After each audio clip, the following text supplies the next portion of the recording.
That's our boy Chen, a man who learned one brutal lesson the hard way: being nice is how you get farmed. In his last life, the world didn't end with hope or hero speeches, it just overheated. A meteor crashed, solar radiation went crazy, and temperatures shot so high it felt like the planet was trying to uninstall humanity. Money became useless, rules disappeared, and people showed their real faces. Chen didn't die as a hero either. He starved, got betrayed, and went out like a background NPC no one remembers. So when he wakes up 1 month before the apocalypse, he doesn't panic, he smiles. Because this time Chen isn't here to barely survive, he's here to outplay everyone. His first move, scamming the scammers. On March 2nd, 2030, Chen sits inside a sketchy shop on Luocheng Pedestrian Street, the kind of place that smells like cheap cologne and bad decisions. Across from him is a loan shark, lighting a cigarette like he's about to star in his own crime documentary. 5 million yuan, a daily interest rate so criminal it should come with flashing lights. The gangster asks if Chen even understands what kind of hole he's digging. Chen nods nervously, playing the part perfectly. Interest is fine, conditions don't matter, as long as brother Zhang lends him the money. Zhang is delighted. He lays out the deal with pride.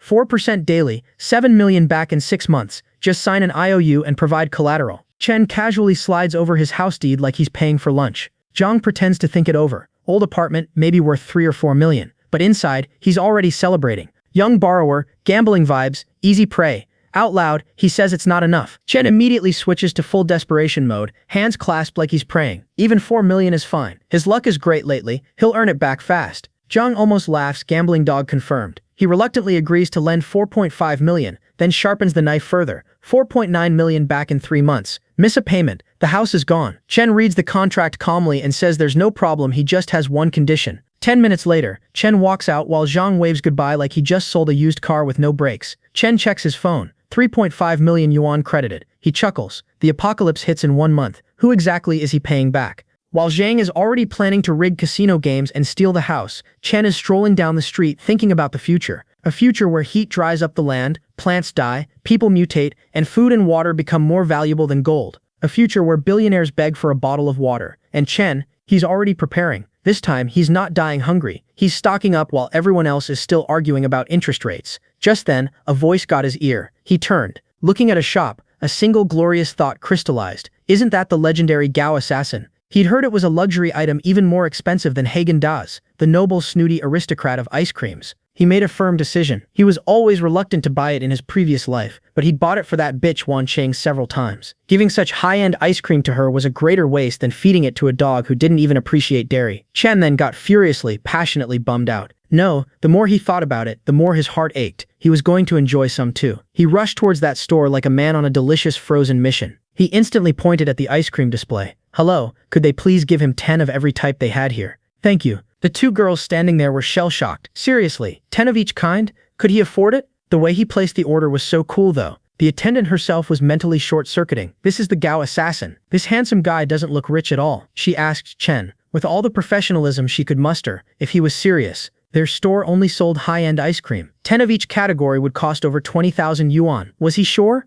A passing lady smelling the potential for drama chimed in. Wow, that guy with his poor appearance. If he could pay for it, she would note out to him in public, whatever that meant. Chen turned to her. Beautiful lady, were those words true? She replied with the kind of sass that usually precedes a downfall. But he didn't actually want her to now talk to him, did he? What class was he? Daring to come here to show off. Chen then gifted her a smirk that could curdle milk. He was giving her a way out, but she insisted on jumping. She flared up, but Chen just smiled and showed her his phone screen. His account balance. Please check. He then told the attendant, lady, please pack all the ice cream for him. He would take everything. She said she needed to consult the manager. Please wait a moment. She was trembling. This was a tremendous order. The manager materialized instantly. Hello? He was the store manager, Kwai.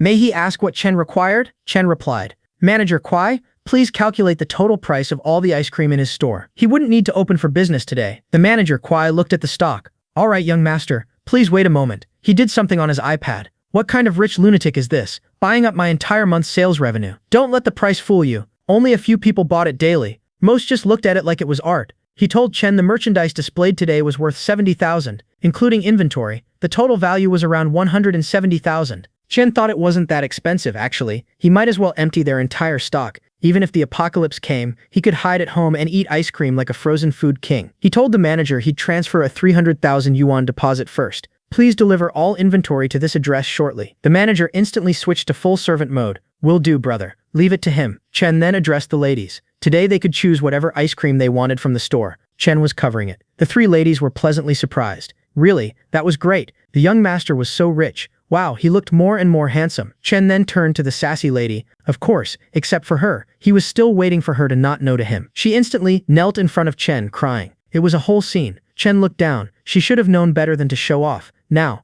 finally, Chen left the place. He sat on a nearby bench eating the ice cream. Truly worthy of being an assassin, he decided. The taste and texture were top-notch. He then instantly raised his hand, and a black dimensional portal appeared from his hands. Chen stated this was his ability. It could keep items inside perpetually in their current state. He would have fresh ice cream to eat anytime. He stored some of the ice cream in it. With this calling card, he mused, any star or young model would be no problem. Just thinking about it was exciting. But then he pondered. He just didn't expect his ability to rebond with him. Originally, abilities only began to awaken gradually after the apocalypse. Although he didn't understand it, this would be his greatest trump card going forward. He looked up at the sky. Next, it was time to build a safe house, cold storage, weapons, and energy reserves. But the next moment, his phone rang. Little Fairy is calling. Chen looked at it. It was Wanqing. Chen sighed. Talk about a buzzkill. Chen picked up the call, his mind immediately replaying the greatest hits of his past stupidity. After his parents had passed away, Wanqing had appeared like a savior. Back then, he had been too stupid to see her for what she was, mistakenly thinking she was some kind of light.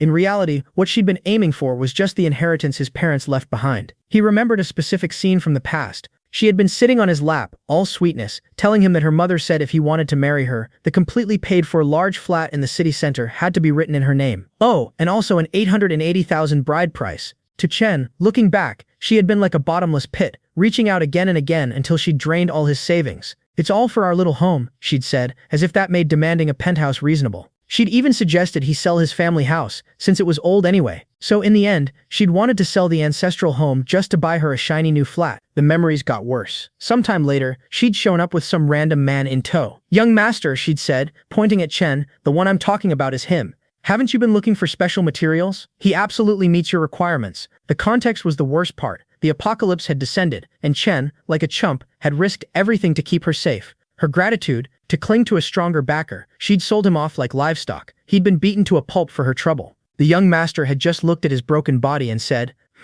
nothing special though. Could it be I have to eat him? In the end, Chen hadn't even gotten to keep a full corpse. A real raw deal. Now looking at her name on his phone, Chen just smiled. Wanqing. Since she'd run right into him, it was time to properly settle the score. He answered the call, his voice instantly switching to a sickly sweet tone. Babe, you called me. Is something the matter? She replied with a performance worthy of an award, saying she was just out playing with friends and had accidentally lost a gold necklace she super loved. She was, apparently, heartbroken. Chen played along perfectly. What else could he do? Of course he would buy his dearest darling a new one. She sounded suspicious, asking when he had become so generous. He laid the trap, explaining he'd been lucky lately. A little investment in virtual currency, a small profit. When he earned money, he had to spend it on his darling, right? She hit him with fake concern. Virtual currency? She asked if he hadn't fallen for some scam, since that stuff was notorious. Chen's reply was smooth. Whether it was a scam or not, wouldn't she know if he could make money? Small games were boring. This time, he planned to play big. He was preparing to borrow more capital to invest, but this loan required a witness. If she helped him out, he'd give her 5% of the loan amount as a fee for her hard work. Just then, a man's voice grumbled in the background on her end, asking why she was dragging her feet and to wash clean because he had some huge melons waiting. Wanqing instantly clinched to that old moron, telling her honey she'd be ready right away. Her internal calculation was swift and mercenary. Spending one night with that old geezer was only 5,000. She could get 50,000 just for signing a document for Chen. The risk was nothing, it was just a signature. Besides, Chen was a coward. She doubted he would dare to cheat her. Chen ended the call. Wanqing, he thought, I will wait for you. His next order of business was fortress construction. He reached a specialized property dealer and got straight to the point. Right here, at his property. Within 1 month, he wanted it to become an impenetrable fortress. He rattled off the requirements like he was dictating a survivalist's wish list. The windows needed bulletproof composite glass with invisible anti-theft mesh. The walls needed reinforcing into 3-meter bulletproof exterior walls, with an earthquake resistance rating of 8 or higher. The entire roof was to be paved with solar panels, plus an independent power generation system. An air purification filtration system to prevent external toxic gases from entering, an independent ecological system including 72 hours of oxygen supply and a water circulation device, explosion-proof doors. The entry system required dual verification, biometric recognition, and a mechanical lock. In short, within 1 month it had to be rebuilt into an impact-resistant house with a full life support system. The builder listening to him was stunned, his jaw practically on the floor. Internally, he was diagnosing Chen as a prepper with doomsday delusions, a guy who had watched one too many dystopian movies. Chen leaned in and asked, "What? Couldn't he do it?" He'd called based on resumes, stating this guy was a defensive master who had designed bunkers for top billionaires. The builder snapped back, saying the requirements were very unique and high-end, but the question was the budget. Internally, he pegged Chen as another rich guy with too much money, brainwashed by doomsday theories. Chen just showed him his phone screen, displaying an account balance that made the builder's eyes widen. A 1 million deposit. The final payment? The builder could name the price. The builder's internal monologue did a backflip. Holy crap, I ran into a rich idiot. One job and I achieved financial freedom. Chen then shook his hand, adding a stern condition that he placed great importance on materials and quality, so the final inspection had to be passed. The builder eagerly agreed, guaranteeing he would build something rock solid. Chen's internal thought was simple: build away. Once the apocalypse hit, where was the builder going to find him to ask for the final payment? The builder's internal thought was equally simple: I'm going to fleece you good. With that handled, Chen moved on. Supplies like medicine, food, and daily necessities were easy. But the most dangerous thing in the apocalypse wasn't the natural disaster. It was human nature after order collapsed. Cold weapons he could get from a hardware store, but firearms, the kind that could deliver a fatal blow, were hard to get. He checked his phone, finalizing a deal with a shady contact. The weapons dealer agreed, sending an address. The meeting was at 8 p.m. sharp, with no waiting for latecomers. Now Chen was walking down a dark road at night, mentally preparing for the meet. Just at that moment, he saw a girl running toward him, 3 angry guys chasing her. "Stop right there, you stinking bitch," one shouted. "Damn it, stop for me," yelled another. The girl instantly hid behind Chen, begging him to save her. Chen looked at her and a flicker of recognition crossed his mind. His internal thought was one of pure surprise. Is that her? Li Yu? How is she in a place like this? Chen's trip down memory lane was cut short as the thugs captured the girl. One of them pointed a meaty finger at Chen, while the other dragged the crying girl by her hair. Chen's mind had just finished registering her name, Li Yu, the genius goddess of their middle school days, the radiant light countless boys had looked up to. He closed his eyes for a second, as if trying to compute the absurdity. The thug boss wasn't having a moment of reflection. He demanded the girl hand over the money or she wasn't going anywhere, punctuating his threat by giving her hair another painful yank. Another thug, clearly the idea guy, suggested that if she couldn't pay up, she could just pay with her body instead. A real class act.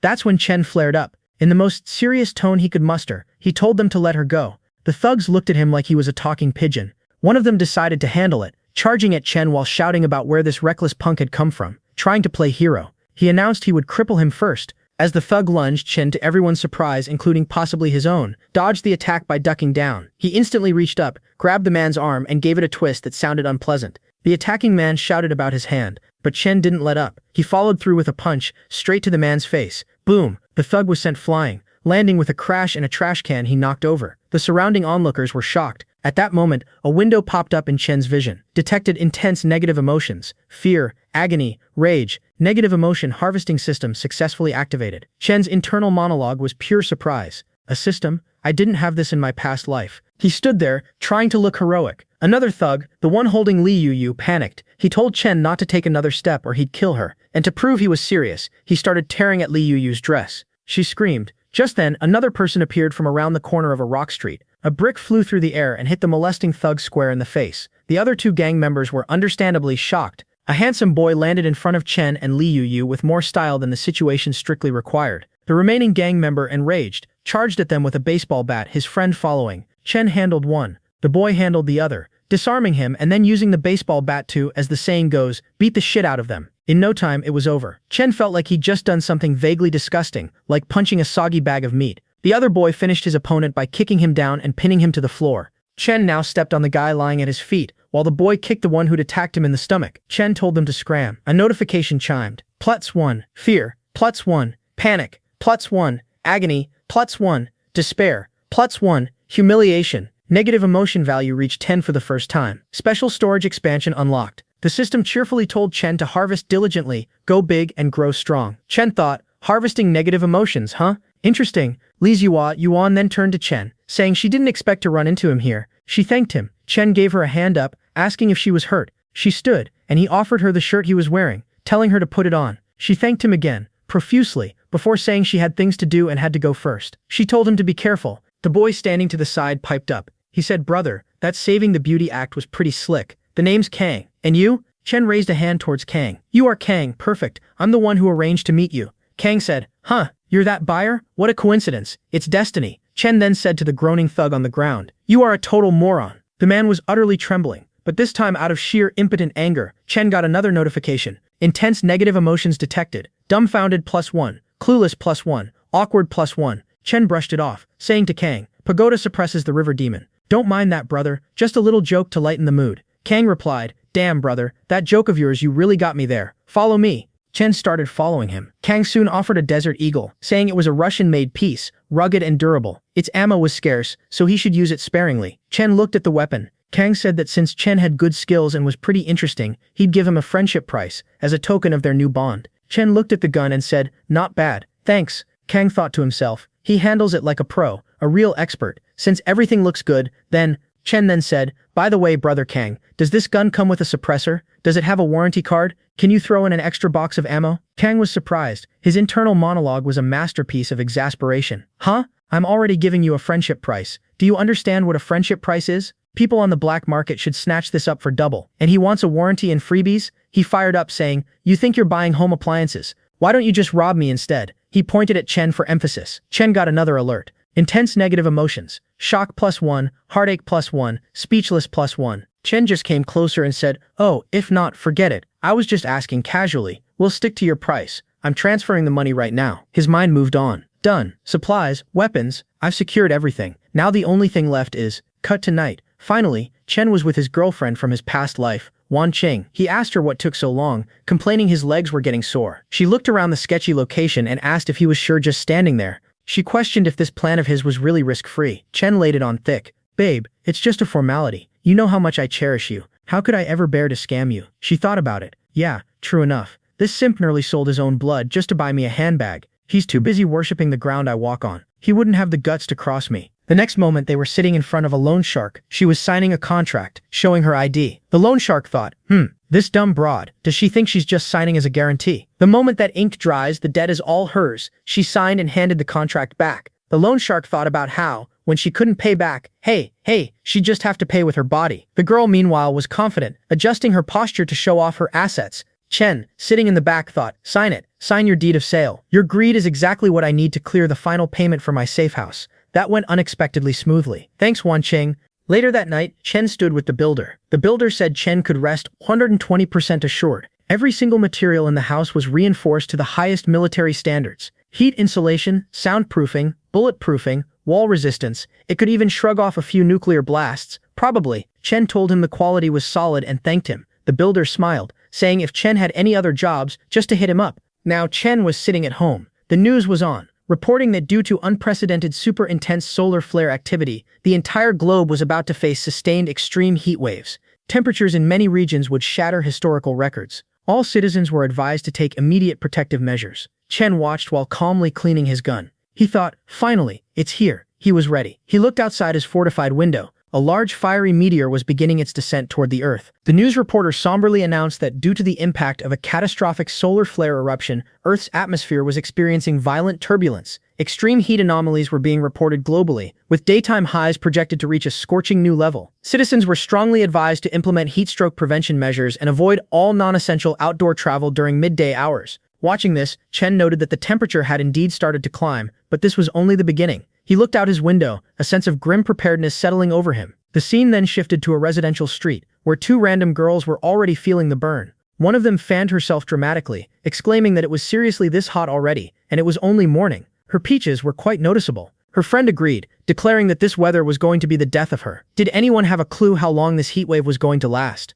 She too had nice melons. Their lament was cut short by a man shouting. He told his neighbors to listen up because this weather was absolutely lethal. Rumor had it the heat was going to keep spiking all next week. Supplies were critically low, and water and power rationing was coming soon. If they didn't stock up now, they wouldn't find a drop of bottled water later. He urged them to hurry, as this was his absolute last batch. Internally, the man, whose name was Dafu, thought this heat wave was practically throwing money in his face. He'd be a complete idiot if he didn't seize the chance to make a killing. The two girls, Big Melon and Big Booty, approached his shop. Big Melon complained that boss Dafu was selling watermelons for way too much and asked if he couldn't give them a better price. As Dafu turned around, he was pleasantly surprised. Oh well, hello there, beauties, he thought. Out loud, he claimed the melons were sweet as honey. How about a slice for them to taste? Tell you what, he said, buy two and he'd give them 20% off plus a free pack of tissues. Both girls just looked at him. Undeterred, Dafu added that if they got too hot tonight, they should feel free to come over to his place. He had a butt fan. Probably a fan. Big Melon stopped him, saying no thanks, they would just take one. Dafu leaned closer, trying again. Oh come on, he insisted, they should stock up while they could. With this heat, who knew if there'd be any stock left tomorrow? An old man passing by then asked if Dafu could maybe lower the price on a watermelon. Dafu instantly shouted back that he ran a small business with strict margins. There was absolutely no bargaining. Chen happened to be passing by. He saw the man and recognized him. It was Dafu. A memory from his past life flashed. He'd been picking up a fallen food package. When Dafu saw him, he'd grabbed Chen by his shirt, shouting for everyone to come look. This broke loser was stealing from him, caught red-handed. Chen had pleaded that he didn't do it, that he had fallen and was just trying to put it back. Dafu had laughed. Put it back. He'd asked if Chen expected him to believe he was that kind-hearted. He'd sneered at Chen's clothes, saying he knew sticky fingers when he saw them. Pay for the damages or he'd drag him to the police station. Other customers had started recording, commenting on how young he was to choose to be a thief, wondering how his parents raised him, and noting that his silence was basically an admission of guilt. Chen's protests had been useless. Back in the present, Chen now entered Dafu's store. He picked up a bag of chips and asked, with deadly calm, if they were made of solid gold or somehow warded off heat stroke. Why was Dafu selling them for so much? Dafu turned around. Chen's system pinged, detected intense negative emotion, disdain +3. Dafu instantly snatched the chip packet from Chen's hand, shouting at him to beat it. Don't touch if he couldn't afford it. If he damaged the goods, did he have the money to pay for it? Detected intense negative emotion, irritation +6. Chen didn't back down. He asked Boss Dafu, holding all these treasures, if he could even sleep soundly at night. Wasn't he worried someone might steal them? Dafu was surprised, then furious. Who was Chen cursing? Did he want a beating, you spineless punk? Had the heat fried his brain? Chen held up his hands. Whoa there, Boss Dafu, he should chill out. Then Chen asked, all innocence, if lately Dafu had been suffering from insomnia, vivid dreams, lower back pain, night sweats, and fatigue. Dafu paused. Actually, yeah, a little. But then something clicked in his mind. Don't tell him. Was there something wrong with the feng shui of his warehouse? Chen nodded sagely. Just as he thought, he then started slapping Dafu lightly here and there on the face, then squished his cheeks and turned his head. He declared Dafu's yin-tang was pitch black, and his eyes were unfocused. He spun Dafu around and pronounced this a classic case of kidney deficiency. Dafu shouted that Chen was the one with the deficiency, that his whole family was deficient. He told him to get lost, and tried to slap Chen, but Chen dodged it instantly. Chen then instantly took a lollipop from the counter, placed it in Dafu's hand, and told Boss Dafu to take care of himself. Excessive anger harmed the body, especially with his condition. If he wasn't careful, he'd send himself to an early grave. With that, Chen tossed a few coins at Dafu that clattered to the floor. Chen's system instantly pinged with an alarming notification. Detected intense negative emotion. Rage +20. At night, Chen stood in front of a different, well-stocked grocery store. He thought about how in his past life he had suffered in silence and let others walk all over him. But in this life, he was taking back everything he was owed. With interest, that reminded him. Did the system mention he could expand his capacity with the points? Dafu's generous donation had come at the perfect time. The system consumed the 20 negative emotion points, and a notification appeared. Storage space expansion completed. Capacity 200 cubic meters. Chen opened the portal to his spatial inventory in his hands, and voila! The next moment, it was morning. Dafu was walking towards his shop, whistling without a care. When he reached it and looked inside, he was completely, utterly shocked. He shouted for his mama. He looked around everywhere, but not a single resource was to be found. His entire inventory was gone. Dafu paced in furious, sputtering anger. Who did this? Who the hell did this? He had a suspicion. A vivid, infuriating suspicion. That punked Chen. From a distance, Chen's system cheerfully reported. Detected intense negative emotions from Dafu. Fury, despair, helplessness, vengefulness, total +66. Chen was just smiling. The scene opened at the supermarket that now looked like it had been licked clean by a giant, very specific tongue. Dafu ran through the empty aisles, his voice echoing off the barren shelves as he shouted about who did it and who the absolute fuck had stolen his entire stock. He demanded the thief get their ass out here. The whole performance was quite dramatic, culminating in him kneeling on the floor and crying out loudly, a grown man weeping over the loss of his massively overpriced goods. The passing crowd, always ready for free entertainment, began to speculate. One person wondered how everything could be gone in just one night. Another suggested, with a cynical eyebrow raise, that Dafu could be staging it himself to justify hiking up prices later. A lady pointed out the obvious. The supermarket was empty, which would definitely create demand. Someone else claimed to have seen a dark shadow floating in the night, which sparked a brief debate on local hauntings. Dafu looked back at the mention of a ghost, his face a mask of horror. No way. From his emotional turmoil, Chen's system cheerfully harvested. Negative emotions detected. Anger plus 12, fear plus 3, suspicion plus 4. Chen, watching from a distance while casually eating a bag of chips, thought Dafu's emotional output was proving to be quite stable and productive. He decided it was time to add a little fuel to the fire. To give the man a proper thrill, Chen moved forward into Dafu's line of sight, loudly crunching a chip. "Oh my," he said to no one in particular. "Smells so good." Dafu's head snapped around. He instantly stared at Chen, then at the bag of chips in his hand. His brain made the connection that packaging was from his stock. He remembered Chen's taunt from the day before about chips being made of gold or preventing heat stroke. He also remembered Chen's weird warning about theft. Dafu then came closer to Chen in a rush, grabbing his wrist and shouting about where he got those chips. He accused Chen of stealing his goods and still daring to be so arrogant. Chen just looked down at the hand on his wrist and then back up, his expression one of mild disappointment. He told Boss Dafu that getting physical was no fun. Did he have any evidence? Making accusations without proof meant he'd have to take responsibility for false claims. And speaking of which, Chen added, Dafu's supermarket was really clean, not even a chip left. How about Chen gave him the remaining half bag? Dafu sputtered that Chen had cursed him yesterday, and now the goods were gone and he was eating here. If it wasn't him, then who stole it? Dafu's internal logic was simple. Even if this wimp didn't steal, he could probably squeeze something out of him to cover the losses. Chen's system pinged again. Strong negative emotion detected. Anger plus 18. Chen adopted an air of wounded innocence. He asked Dafu if other stores couldn't possibly sell chips. He called for the crowd to judge, proclaiming that Boss Dafu had lost his own stock and now wanted to pin it on him. The crowd, loving the drama, instantly became the jury. A boy pointed out that other places had those chips too. Another person noted, more suspiciously, that Chen had complained about the prices yesterday, and today the supermarket was empty. A bit coincidental. Dafu was baffled. How had this wimp suddenly grown a spine? Chen then made an offer. He told Boss Dafu that if he didn't believe him, he could search his house. If he found any of the store's items, Chen would pay 10 times the price. But Chen added, if he didn't find anything, then the backup generator at Dafu's back door belonged to him. Dafu, seeing a way to either catch the thief or call a bluff, agreed. Fine, they would search. Let's see how long Chen could pretend. So the whole public parade, led by a fuming Dafu, began walking toward Chen's home. Dafu grumbled that it would be better if they found something, and if not, Chen could keep dreaming about that generator. Upon reaching Chen's home, the crowd was collectively surprised. They murmured about how loaded Chen's house was, that he had really hidden his light under a bushel. Dafu's internal monologue was pure shock. When had this kid gotten so rich? He looked around at the expensive furnishings, the neatly stored food. There were those gold bars? Chen swept his arm around.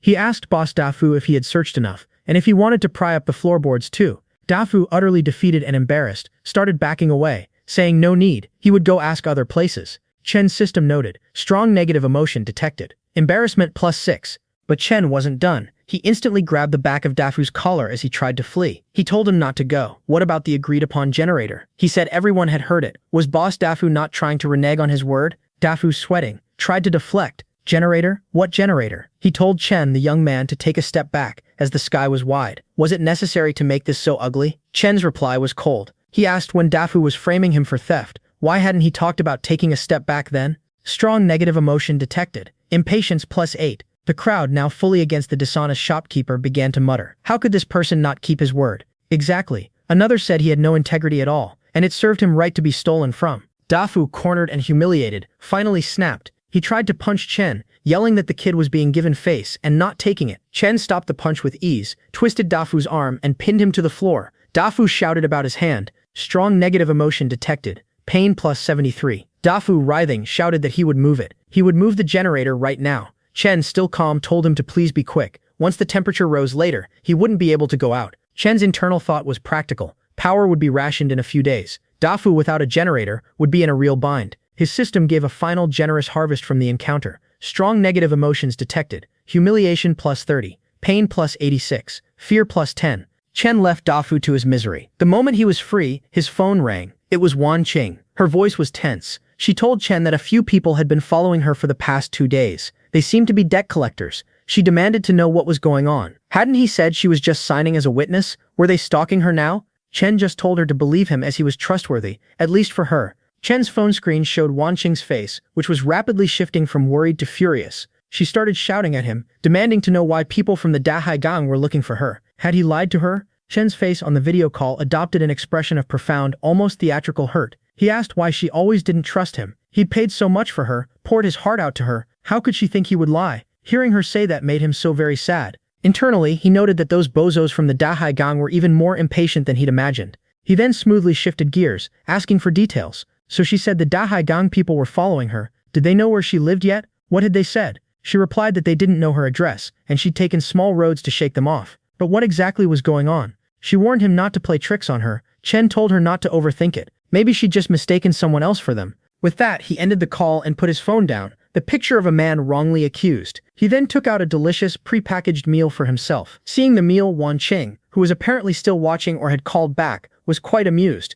She asked how he still had these. Chen then showed her a frosty can of Coke on camera. He could show her more than just these, he said. He had plenty in stock. She asked with sudden interest if he had a lot. While sitting on her own sofa, her internal monologue kicked in. The high temperatures had lasted for days. Supplies were being hoarded, and only given to the rich now. Where had he gotten them? Could it be he really had struck it rich? Chen started drinking the Coke and said one just had to have the bite of this when the weather was hot. While he was eating, Wanqing thought about the salmon she could see. Salmon? I really want to eat it. Chen, as if reading her mind, asked if she had enough to eat over there. Her tone switched to helpless and scared. She told Chen she was really scared living alone. She kept feeling like they were still nearby. Could she go stay at his place for a few days? She could keep him company, she added, her voice taking on a suggestive tone. She then adjusted the phone camera, placing it strategically. Chen thought, hook, line, and sinker. Wanqing, you really are too cheap. Out loud, he played hesitant. He said it would get hotter later, and it was inconvenient to go out. Besides, hadn't she always said a girl shouldn't give her address to others casually? She'd acted all mysterious and never let him visit. She dismissed that with a wave. Oh, that was all in the past.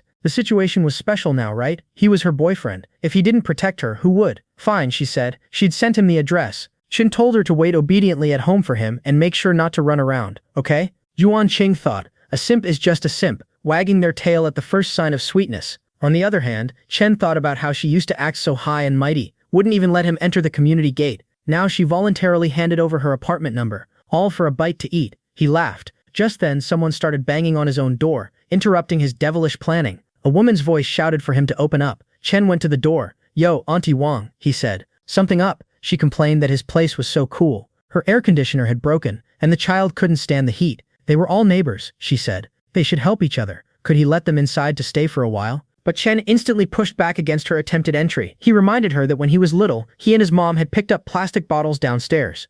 Auntie Wang had pointed at their noses and called them poor beggars back then. She'd even told security to chase them away. Did she remember him now? He remembered the past vividly, her shouting at his mother and him to get lost, saying they looked so shabby that they shouldn't sully their community. Auntie Wang waved a dismissive hand. That was many years ago, she said. Why did he hold such a grudge? Did he have no human touch at all? Chen replied, sure.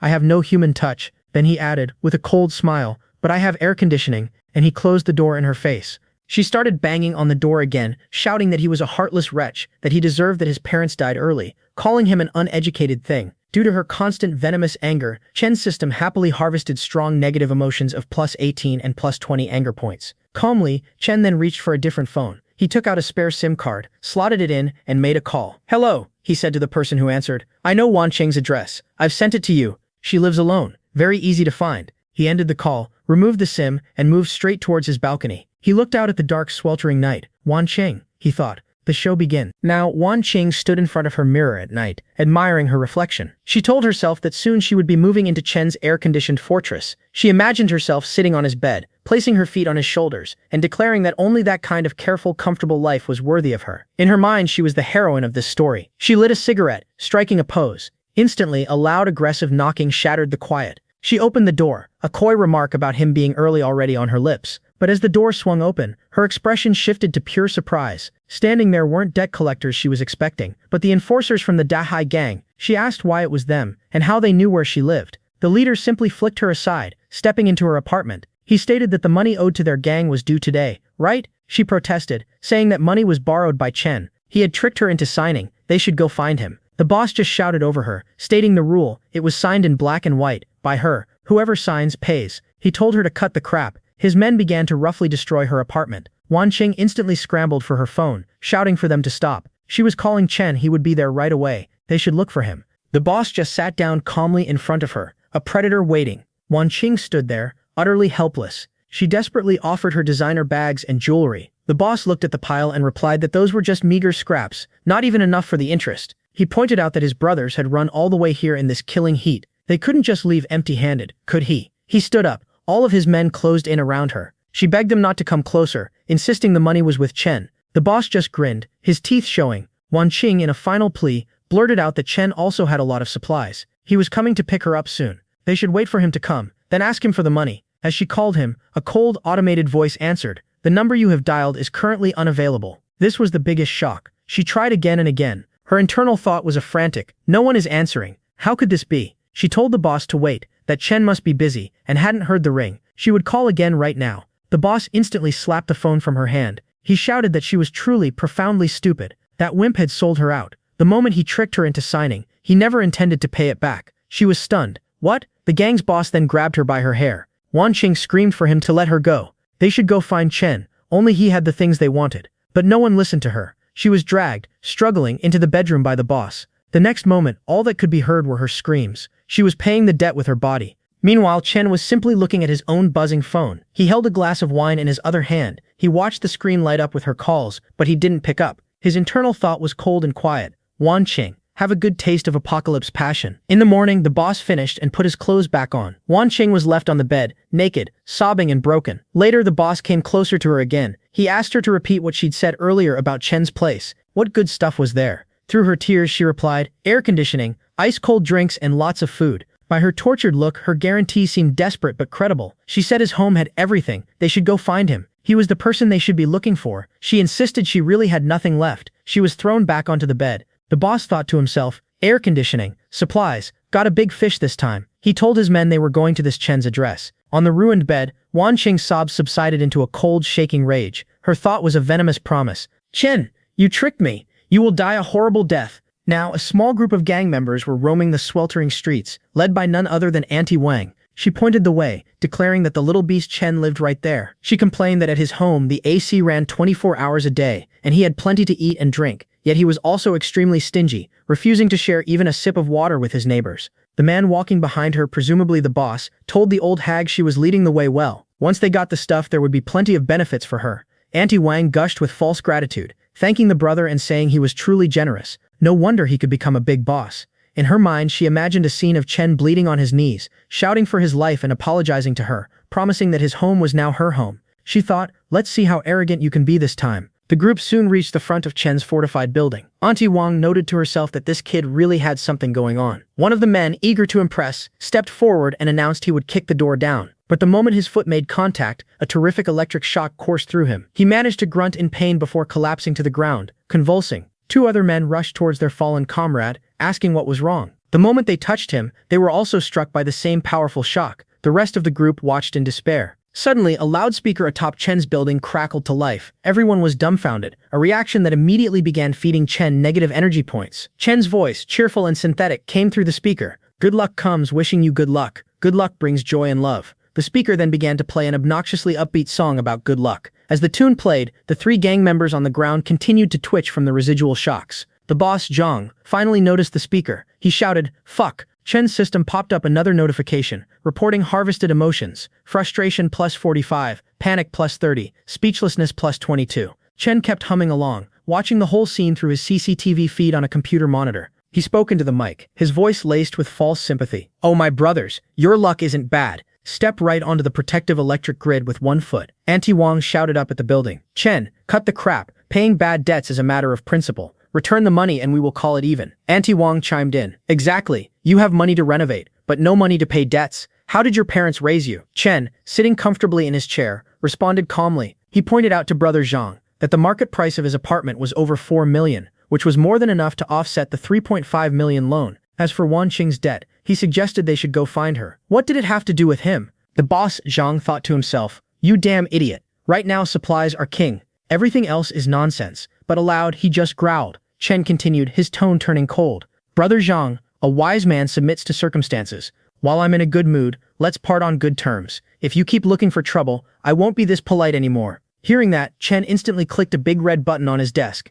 The electric current surging through his defensive grid intensified by several degrees. The men still on the ground screamed, Boss, we can't hold on anymore. Chen's system detected an intense wave of new emotions. Pain plus 63, despair plus 77. As the boss and his remaining men scrambled to drag their shocked comrades away, Zhang shouted up at the building, "Chen, just wait, the Dahai gang won't let you off." Auntie Wang was left in pure despair. For the first time, she felt she was seeing the true monster inside Chen. The next day, the external temperature hit 52 degrees Celsius. Inside, Chen was simply eating his breakfast, perfectly refreshed. The news anchor reported that recently, cases of death from heat stroke had appeared in many places. Citizens were advised to avoid going out as much as possible. Suddenly, Chen's phone began to buzz incessantly. He looked at the screen. His homeowner's group chat was exploding. Auntie Wang was leading the charge, typing furiously, "Chen, are you even human? You have food, drink, and AC. Just watching the elderly and children die from the heat, right?" Another neighbor chimed in, "Selfish, not fit to be a neighbor." Another added, "In extraordinary times, resources should be shared.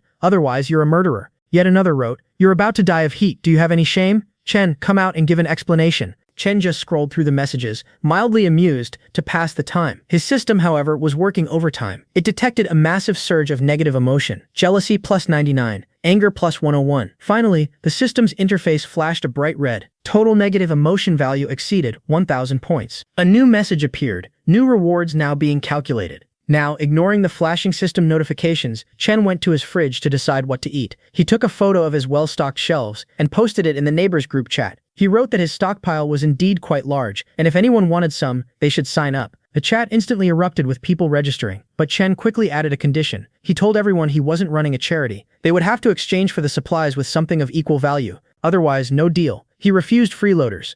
One person shouted in the chat that Chen was a selfish little brat and should just hurry up and share, and maybe then they'd consider him a good neighbor. Auntie Wang chimed in, telling everyone to see his true colors, and that refusing to save people would come back to bite him sooner or later. Another threatened that if they starved to death, he shouldn't think he'd have it easy either. Chen just left his phone buzzing on the table. That's when he finally noticed his system. His negative emotion value had skyrocketed past 3,000 points. A new skill unlocked, Special Cut beginner level. The description stated it could create a microscopic rift in the air, cutting any object it touched, with a range of 3 meters. Chen read about it. "Special cut," he said aloud. He looked at an apple on the table beside him. He focused and threw a special cut towards it. The apple instantly sliced cleanly into 2 pieces.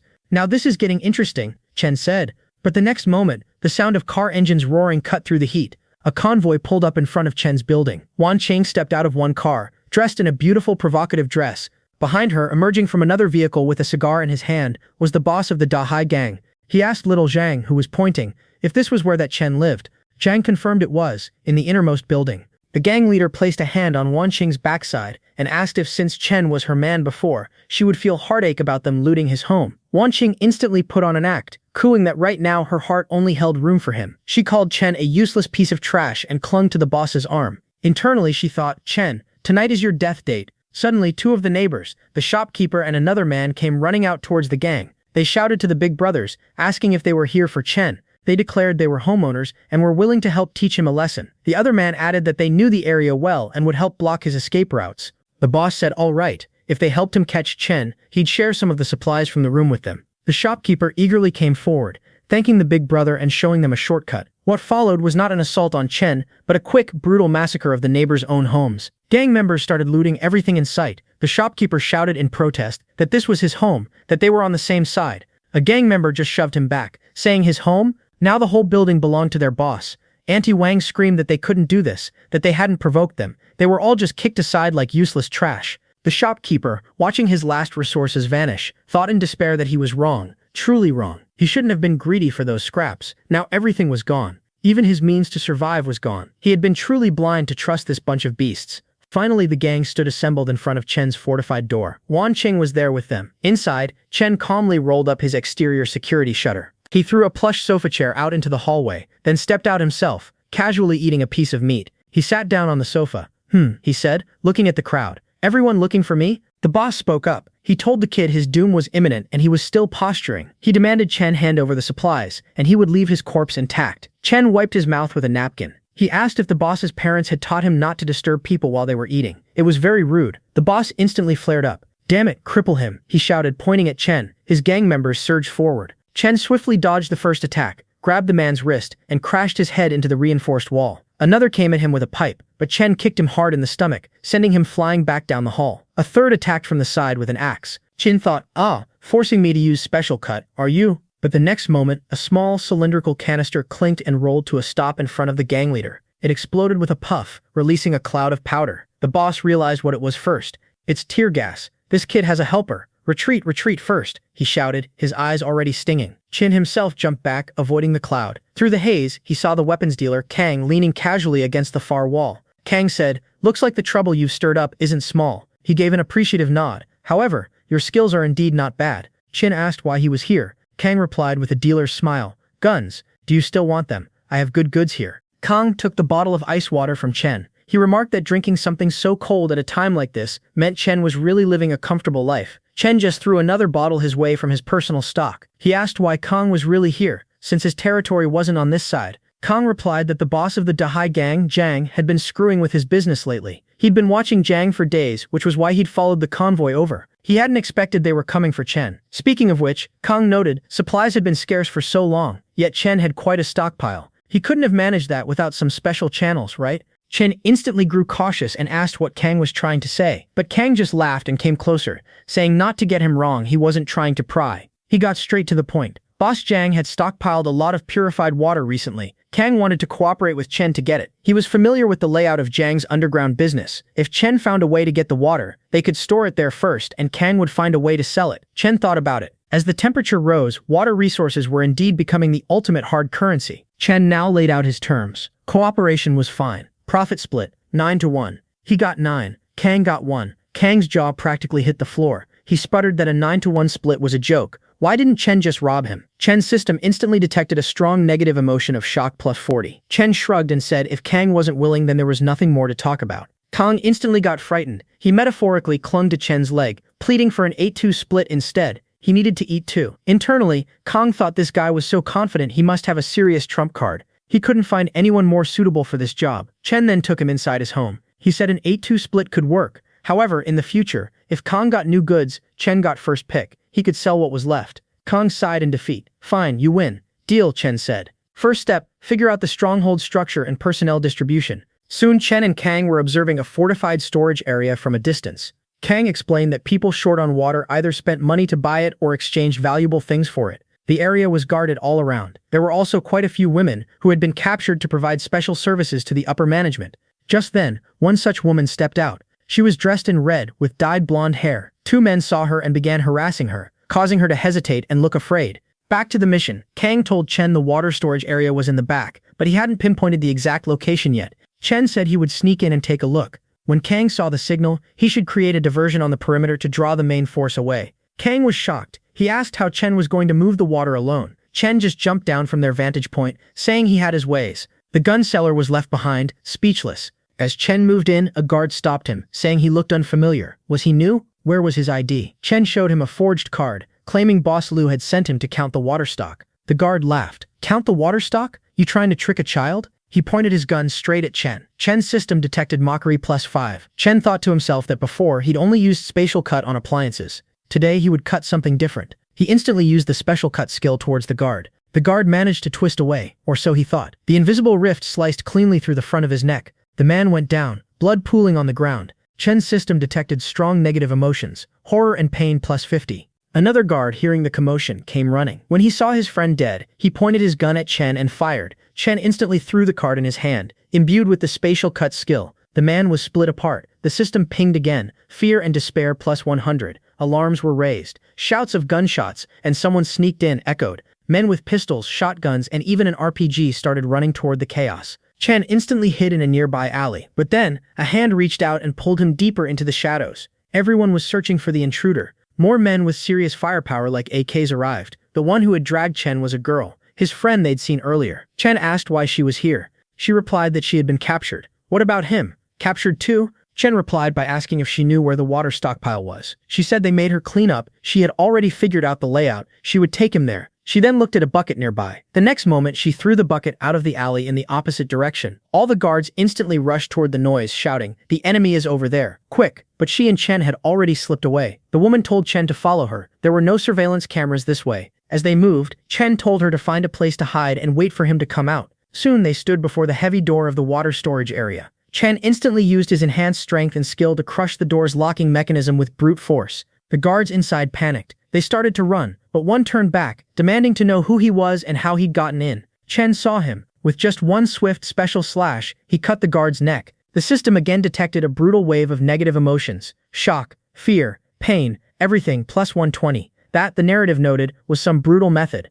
The girl, watching the burning warehouse entrance, grew worried. She thought Chen had been in there for a long time. She wondered if anything had happened to him. As she peered inside, she saw the whole area was now engulfed in flames. She instantly picked up a loose brick and bravely walked through the thickening smoke to search for him. But soon, a figure emerged from the smoke. She instantly raised the brick, ready to crash it down on the person's head, but it turned out to be Chen. He came closer to her instantly and simply said, "It's handled, let's go." He walked forward without looking back. After exiting the warehouse, he raised a gun into the air and fired a single shot. It was the prearranged signal for the weapons dealer, Kang. The girl behind him was just shocked, watching Chen's cold efficiency. Kang, positioned elsewhere, immediately caught the signal. He thought to himself, correct, that guy Chen is not bad. He instantly rushed toward a parked trolley. The trolley was loaded with several makeshift incendiary bombs, mollies. He pushed the trolley to the top of a ramp and dumped all the flaming bottles down into the heart of the gang's safe house compound. The compound instantly erupted into a larger inferno. Guards and gang members inside began to panic, shouting about the fire, screaming that they were incendiary bombs, and telling everyone to run.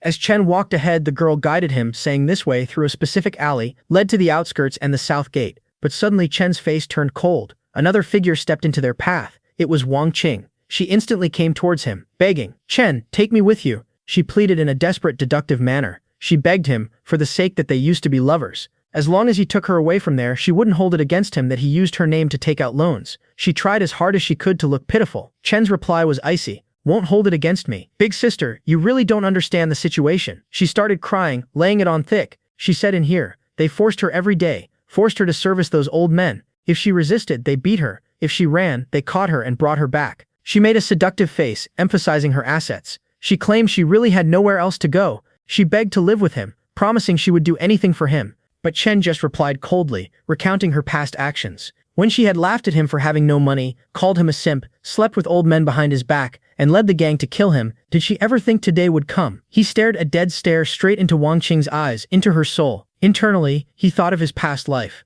When she had watched him being dismembered, did she ever think today would come? Today, he simply pushed Wanqing away from him, saying her acting was still so lousy. She fell to the ground. He told the girl with him, "Let's go." The girl noticed Wanqing and felt a pang of sympathy, but Chen was already moving. Wanqing, sprawled on the ground, snarled, "Fine Chen, you are ruthless enough. If you won't let me leave, then no one will have it easy." Chen's system detected an intense negative emotion, hatred. Meanwhile, the gang leader, Boss Jiang, finally rushed toward the water storage area, shouting, "Where is the water? Is my water okay?" As he threw open the ruined door and went inside, he found the place completely destroyed and empty. A message was scrawled on the wall. "Boss, I took the water. Next time, I'll take your fucking life." The boss screamed in pure rage. "Who did this? Who?" In his anger, Wanqing appeared, crying. She pointed the finger. "It was Chen. I tried to stop him, but he injured me. He said, you are just trash, unworthy of possessing these resources. He also said he wants to kill all of us." She seductively leaned into her performance, stoking his fury. The boss was now incandescent with rage. He shouted to his remaining men,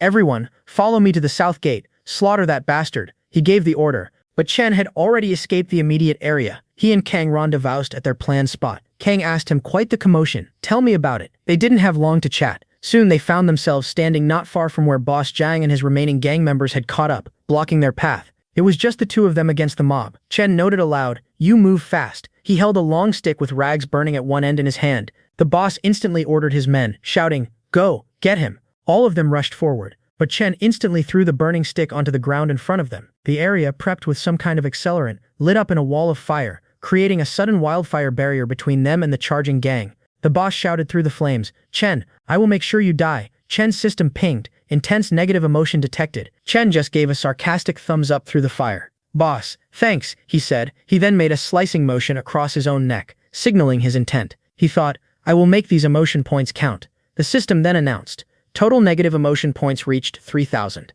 New skill unlocked, special barrier. Back at Chen's safe house, the mood was a strange mix of victory and looming threat. Kang sat with a glass of refreshing juice and was practically shouting with excitement. He told Chen that was too awesome. He said old dog Lu was probably tearing his house apart right now in rage. The girl they had rescued, Li Yu, was serving them food, a whole luxury spread. She told Chen she really had to thank him. If it weren't for him, she didn't know how much longer she would have been stuck in that hellhole. Chen said they were old classmates. There was no need to be so polite. She insisted it wasn't just politeness. It was that he had made her feel there were still people in this world worth trusting. In between the talk, Kang instantly poked fun, saying, "Yeah, that hero saves the beauty move was pretty brilliant too." He then turned to Chen and demanded the lowdown. How had he done it? Emptying the whole reservoir by himself was like fucking magic. As he spoke, he gestured at the stacks upon stacks of bottled clean drinking water now filling part of Chen's storage. The sheer volume was staggering. Chen just replied that he had his ways. Kang should focus on thinking about how to safely sell that much water. Seeing the water again, Kang's jaw practically redropped to the floor.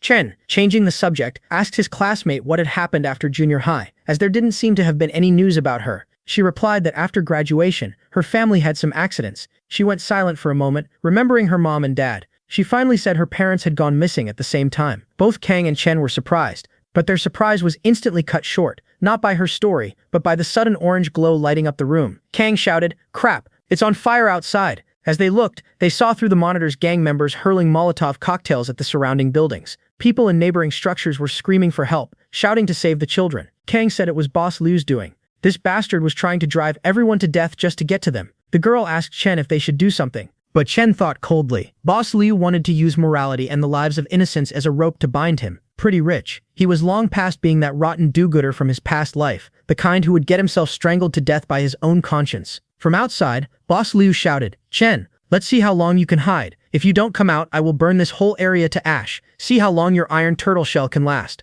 Another gang member chimed in, praising the boss's wisdom, noting that even if the fire didn't get them, the smoke would kill them. Boss Liu thought to himself, fighting with me? He lit a cigarette and sat down in front of the burning neighborhood, a picture of cruel patience. Inside, Kang looked at the thermal readings on a laptop screen. He told Chen they couldn't go on like this. The heat would conduct inside. Even if they didn't burn, they'd be roasted dry or run out of oxygen. But Chen just smiled. He thought, in a high-temperature apocalypse, how could I be stupid enough not to install the highest standard fire protection system? He instantly pressed a button. A system whirred to life, spraying a fine, powerful mist of flame retardant and coolant all over the exterior and immediate vicinity of his safe house, bringing the fire down in moments. Seeing that in action through the external cameras, Kang shouted, Holy crap, Nanogel, Aerogel, how the hell did you get your hands on this? This is fucking military grade." Seeing this display of prep and power, Chen's classmate, Li Yuyu, found herself highly attracted to him, her expression one of awe. Boss Liu, watching his fire attack get neutralized, just grunted.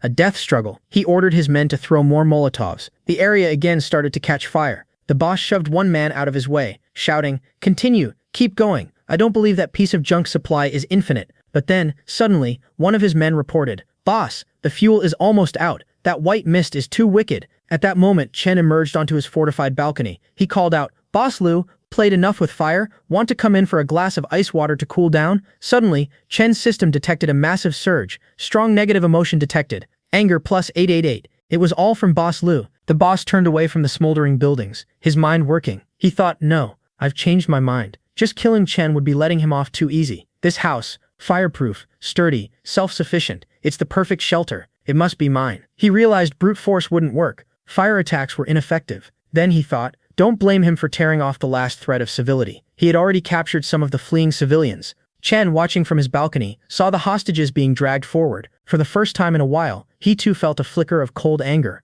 As the civilians were all tied up, Boss Liu shouted for Chen to get the hell out of his safe house. He told Chen to look at these people who were suffering because of him. All the civilians were bound with ropes and forced to kneel behind the boss. Auntie Wang, among them, cried and shouted that Chen was a damn little brat. He was the one who had offended Boss Liu, so why were they all going down with him? She demanded he come out. Seeing this, the weapons dealer Kang said that if push came to shove, they could rush out and fight Liu to the death. Chen thought to himself that using other people's lives for blackmail was a classic move. Unfortunately, in this world, being soft-hearted was no different from suicide. Boss Liu, still not getting a response, shouted again. He said if Chen wanted to be a coward who hid his head, that was fine. He would start with this old thing. He grabbed an old man from the crowd. The old man shouted at Liu that for doing this, he would die a horrible death. Chen recognized him. This was Grandpa Ben. He remembered in the past when he was at his lowest. Grandpa Ben had told him, "Young man, survive. As long as you are alive, there is hope." The old man had helped him once. Now, with a cold expression, Chen told his classmate Li Yuyu and the weapons dealer to stay inside and protect themselves. He said he was going out to settle the score with Boss Liu. He stepped out of his safe house and stated that the grievance was between Liu and him. It had nothing to do with anyone else. As the boss saw him finally emerge, he said Chen was finally willing to crawl out of his turtle shell. What, did he want to play the hero? Fine. He could pay back the money, hand over the water, and leave his life. Liu might consider letting the others go. Chen coldly replied that he had no interest in playing the hero. He told Boss Liu that killing was so boring, and it damaged one's karma. He pointed a finger at Liu, and said he'd heard Liu started out running a casino. Why didn't they settle this using the method Liu was best at? He proposed they make a bet. If Liu won, everything of Chen's belonged to him. But if Chen won, Liu would release Old Man Ben and get the hell out of the area. Liu instantly laughed. Alright. He took a set of leather dice cups from his coat and threw one straight at Chen. He said they would bet on the size of the points. One round would determine life or death. Chen caught the cup. Fine. One bet on big. Now, the God of Gamblers showdown was about to begin. Liu picked up his cup and rolled the dice violently. In front of him, Chen did the same. They both shouted, shaking their cups with theatrical force. Finally, they both slammed their cups down on a makeshift table. But Liu had a hidden button on his cup. It made the dice inside re-roll. The 3 dice settled, showing 6s. He instantly picked up his cup, and his gang members shouted that the boss would win. 3 6s. Supreme, you lose, they yelled. Chen just said, don't be in a hurry. The winner is not yet decided. Chen now used his special cut skill. With a focused thought, he sent a microscopic rift through the bottom of his own cup, slicing the dice inside into several pieces. When he lifted his cup, all the faces of the dice were showing. The total count of the exposed faces added up to 21. One of the civilians, seeing that, shouted, why are they all split in half? Chen announced, total points 21. Bigger than your supreme. He looked at Liu. You lost. Release him. Boss Liu shouted, furious. You dare to cheat? Chen's system received a blast of strong negative emotion. Anger plus 500. Liu rushed towards Chen, shouting, stinky brat, go to hell. Auntie Wang and the other women closed their eyes, expecting a gory end. But Chen thought, just in time to try out the new skill. As the boss charged with a dagger, aiming to stab Chen, Chen dodged the attack swiftly. He then threw the glass dice cup. It wasn't just a throw, it was propelled and guided with force. It struck Liu in the chest with a solid thump. As Liu stumbled back, his gang members started shouting, boss, boss. They rushed towards him, asking if he was okay. Liu, winded but enraged, growled, I'm fine. You lot, go find that kid for me. But Chen just stood there calmly in front of them. Liu shouted, Chen is up ahead. Beat him to death for me. The gang members started firing their AKs wildly into the area where Chen stood, creating a cloud of dust and smoke. After a constant barrage of fire, Liu shouted, what's the situation? But suddenly one of his men was cleanly split in half. Instantly, Chen stood there completely unscathed, a faint shimmer in the air around him fading. The boss, now in shock, took out an RPG launcher. He snarled, I don't care how strong you are. You can't possibly eat this. He shouted, die Chen, and instantly fired the RPG at him, yelling about how Chen's inheritance would all be his. But Chen simply activated his new spatial barrier. The RPG struck the invisible, intangible barrier a few feet in front of Chen, and simply broke apart, exploding harmlessly against the defensive field. Boss Liu was utterly surprised. What's going on? He thought, to think he can block a missile? Chen now said, Boss Liu, can't afford to lose in front of so many people? Want to renege on the bet? With a flick of his spatial cut, he sliced the still smoking remains of the RPG warhead into pieces on the ground. He then stepped forward. He looked at the knife in Boss Liu's hand and said with disdain, Boss Liu, you don't even have a decent knife. You are not worthy of negotiating terms with me. Boss Liu thought, this guy, he's too strong. There's definitely something fishy. A plan formed in his mind. The fuel was used up. Fighting head-on was a losing business. This kid had weird abilities, and his safe house was a gold mine. Better to try and recruit Chen. He could earn back his previous losses with interest. Frustrated but cunning, Boss Liu then instantly turned into a licking dog. He forced a wide, ingratiating smile and said, Brother Chen, it's a misunderstanding. All a misunderstanding. The two of us can be considered friends made after a fight. He begged in front of Chen, saying that killing him would get Chen nothing but blood on his hands. He argued that in this world, human life was the cheapest thing, but he could help Chen live on, and live better. He came closer, whispering that he had a batch of medicine, all antibiotics, penicillin, cephalosporins. He asked if Chen knew how precious those things were right now. A tiny infected wound could take a life. If Chen let him off the hook, he would split the batch. Chen thought about it. In times like this, antibiotics were indeed hard currency. He replied that, to be honest, he didn't just have this room. The things he had stored were far more than Boss Liu could imagine. Boss Liu was surprised but pressed his advantage. He said Chen might have food and drink, but no medicine. One illness could be fatal. Why not cooperate? He revealed that the batch of medicine was in an abandoned factory in the West District, but only he knew the password to the secure storage. Chen appeared to consider it. He said, all right. He declared that tonight's matter was henceforth concluded. He reached out and gave a firm, almost friendly pat on Boss Liu's shoulder. Then he placed his hand on the back of the boss's neck. Boss Liu flinched but forced a smile, saying, yes, it's good. The misunderstanding is cleared up. Chen then said, Boss Liu, please go ahead. As for the specifics, we will talk in detail another day. As Boss Liu retreated to his men, one of them asked, Boss, But Lu just said, "Brothers, let's go." And they left, a tense, hurried retreat. Once they were gone, Chen muttered to himself, "Do you think a password alone can stop me?" He thought that even without a password, he could open the door. He then went over to Grandpa Ben and told him it was okay now. They were all gone. All the building members gathered around. Though Auntie Wang was off to the side, fuming in her own frustration, Chen instantly got a notification that he'd earned a fresh batch of negative emotions from her. Grandpa Ben said to Chen, "Little Chen, thank you. You saved my life. If you ever need this old man in the future, just ask. I am old, can't fight with my life anymore, but I can still help you plant some seedlings, do some chores." But Chen just told Grandpa Ben he understood his intentions and that he should go back first, lock his doors, and rest well. Later that night, as Boss Lu and his gang were heading back to their territory, one of the members said the whole thing had scared him to death. He asked what Chen even was. Boss Lu, now feeling secure, scoffed. A rash youngster. Did he really think I would split the medicine with him? Cooperate? Ha! He said he was just using empty talk to stabilize Chen first. He'd wait until he got his hands on the supplies in Chen's safe house, and then see how he killed him. Fight with me? He's still a bit too green. His gang members immediately started sucking up. One said the boss was wise. Another said that Chen, daring to fight him, probably wouldn't live past 3 days. But Lu then grew serious. He said, however, something was definitely wrong with Chen. Even artillery shells couldn't get near him. He ordered his right-hand man, Pineapple Head, to take some time in the next couple of days to investigate him thoroughly. But Lu was not able to complete his sentence. In the next moment, his head was cleanly split from his body. The gang member beside him shouted, "Ah, big brother, ghost, run!" They all screamed, scattering in panic. Boss Lu's dead body was left there, untouched. It was Chen, watching from the roof of a nearby building. He had used his special slash skill from a distance. He said quietly, "Boss Lu, goodbye forever." The next day, the news was dire. The reporter shouted an emergency notification. The global high-temperature phenomenon was completely out of control. Multiple climate tipping points had been reached, and the ecosystem was on the verge of collapse. Authorities now formally suggested residents make a choice based on their situation. First, migrate north to the temporary shelters established by the government. Second, hold your ground and wait for rescue. The reporter repeated that this was not a drill. Standing by his door listening, Chen thought that going north, that so-called Pure Land, would soon become a new purgatory. Waiting for rescue was an even bigger pipe dream.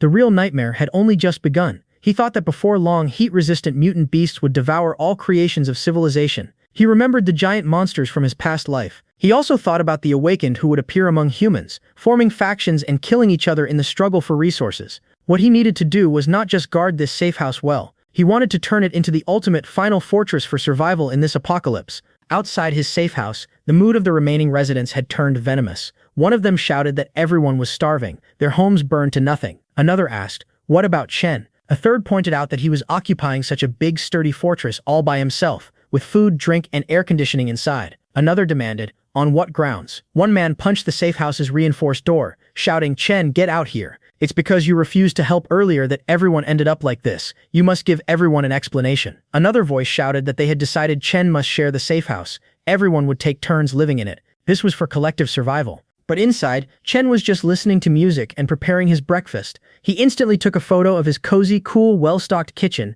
and posted it in the neighborhood group chat. All of them saw the photo. Most importantly, they could see the room's temperature displayed on a wall unit, a perfect 22 degrees Celsius. Chen instantly started harvesting a new wave of negative points. Jealousy plus 150, anger plus 130, despair plus 95. Chen thought to himself, incompetent fury is the cheapest emotion in the apocalypse. Everyone outside burst out in fresh frustration. They shouted, "Damn it, refusing a toast only to drink a forfeit. I will definitely kill him." One man was so angry he threw his own phone against a wall. Finally, after some time, Chen decided to move. He thought about the abandoned factory in the West District. "I will go scout the path first," he said to himself. As he stepped out of his climate-controlled sanctuary, the intense, blistering heat hit him like a wall. And in the next moment, something else came flying through the superheated air towards him. A knife, thrown with deadly intent. It came so fast it shocked him to his core. The problem continued with Chen facing a new, more immediate threat than the heat. His own neighbors. Somehow, Chen managed to dodge the thrown knife. In front of him, a group of angry civilians rushed forward, shouting that if he didn't give up the house today, they would cripple him. As the first man came closer with a knife, Chen just gave him a dead stare,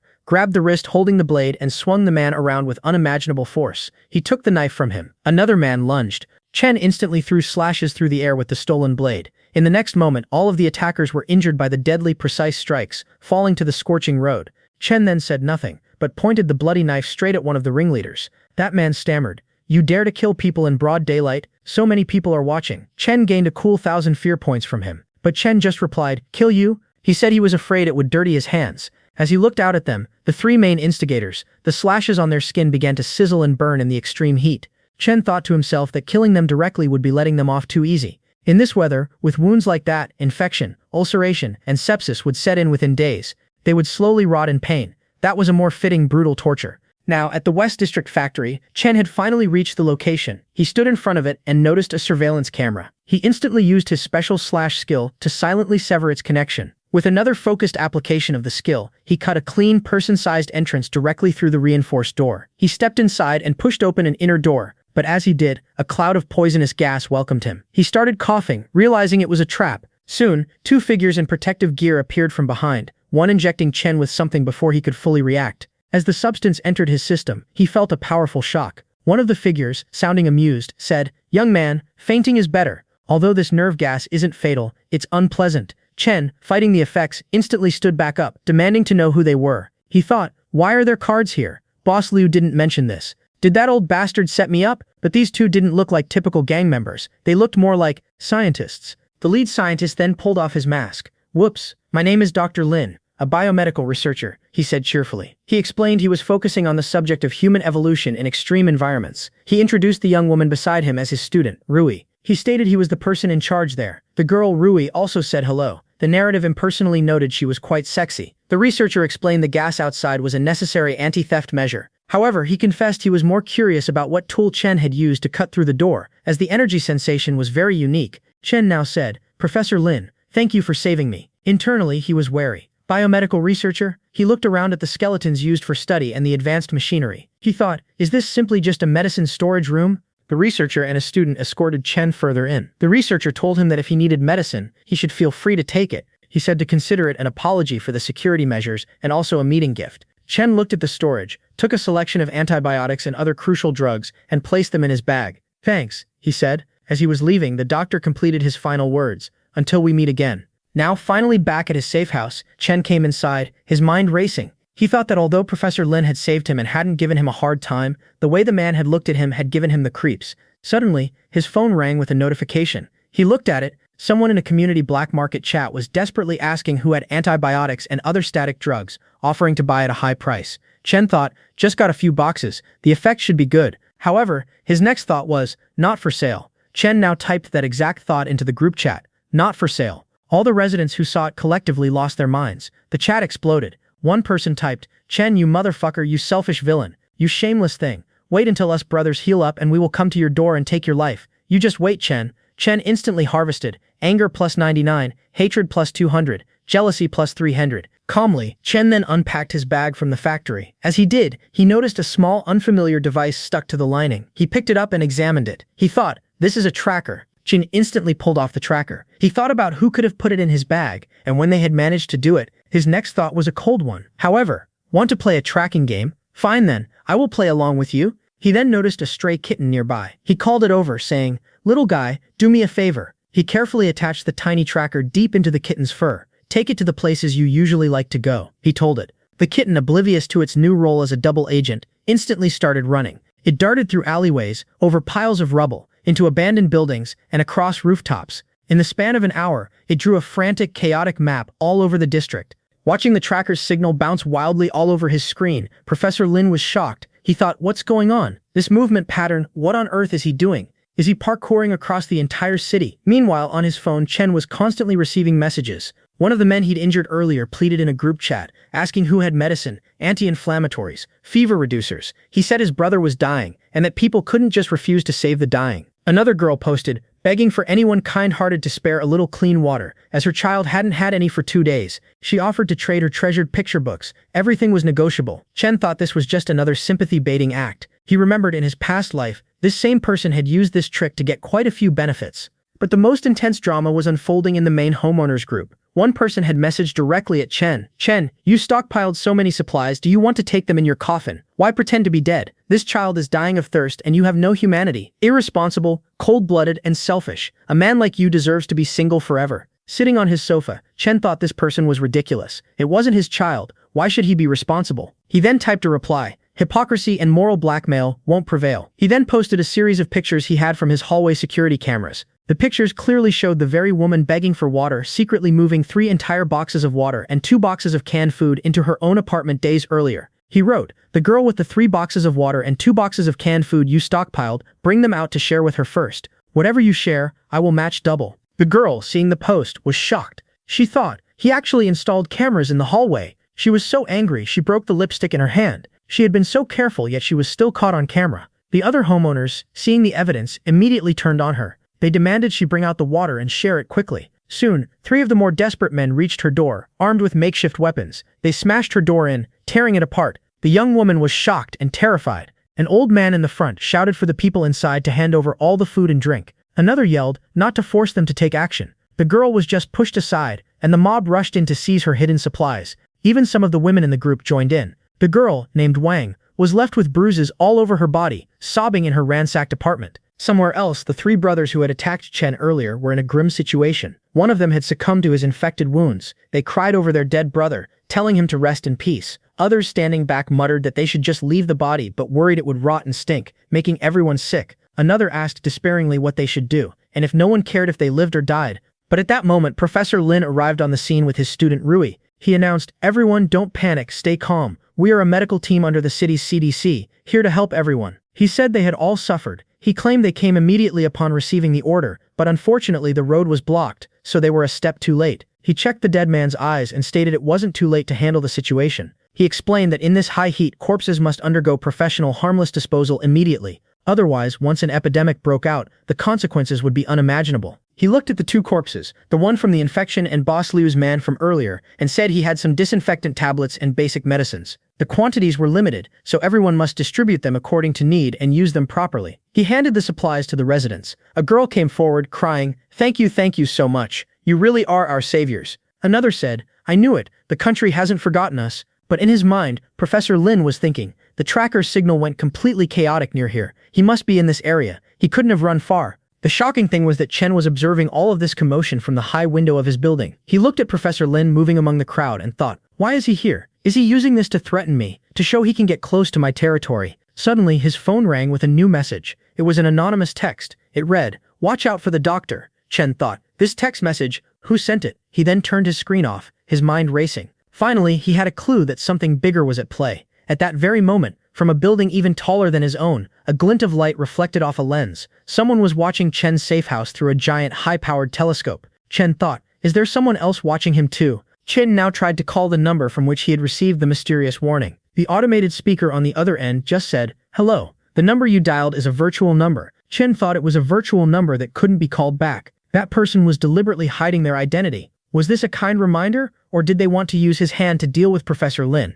He observed from his window as Professor Lin continued, helping below. A resident thanked Professor Lin for his help, saying that in this weather, if bodies were left too long, something bad would really happen. Lin quickly turned around and told the resident this was all what he should do. He told everyone to be careful of heat stroke, and to find him anytime if they felt any discomfort. But Chen felt something was fishy. He noticed something on Lin's coat. It looked like bloodstains. Upon closer inspection through his binoculars, it also looked like some kind of dried chemical reagent. Chen thought back. In his memory, shortly after the heatwave outbreak in his past life, medical teams had appeared in certain areas, collecting resident blood samples in the name of epidemic prevention. That was always followed by the mysterious disappearance of strong, healthy people. Now Professor Lin quietly pasted a poster on the community notice board. A resident came over, saw it, and announced to others that there was even free water. He declared Professor Lin was a great person. Another agreed, saying that in such hot weather he still wanted to give them checkups. The notice offered to prevent heat stroke and the spread of infectious diseases. A free health check station would be set up starting tomorrow, providing basic physical exams, wound treatment, and nutrient packets.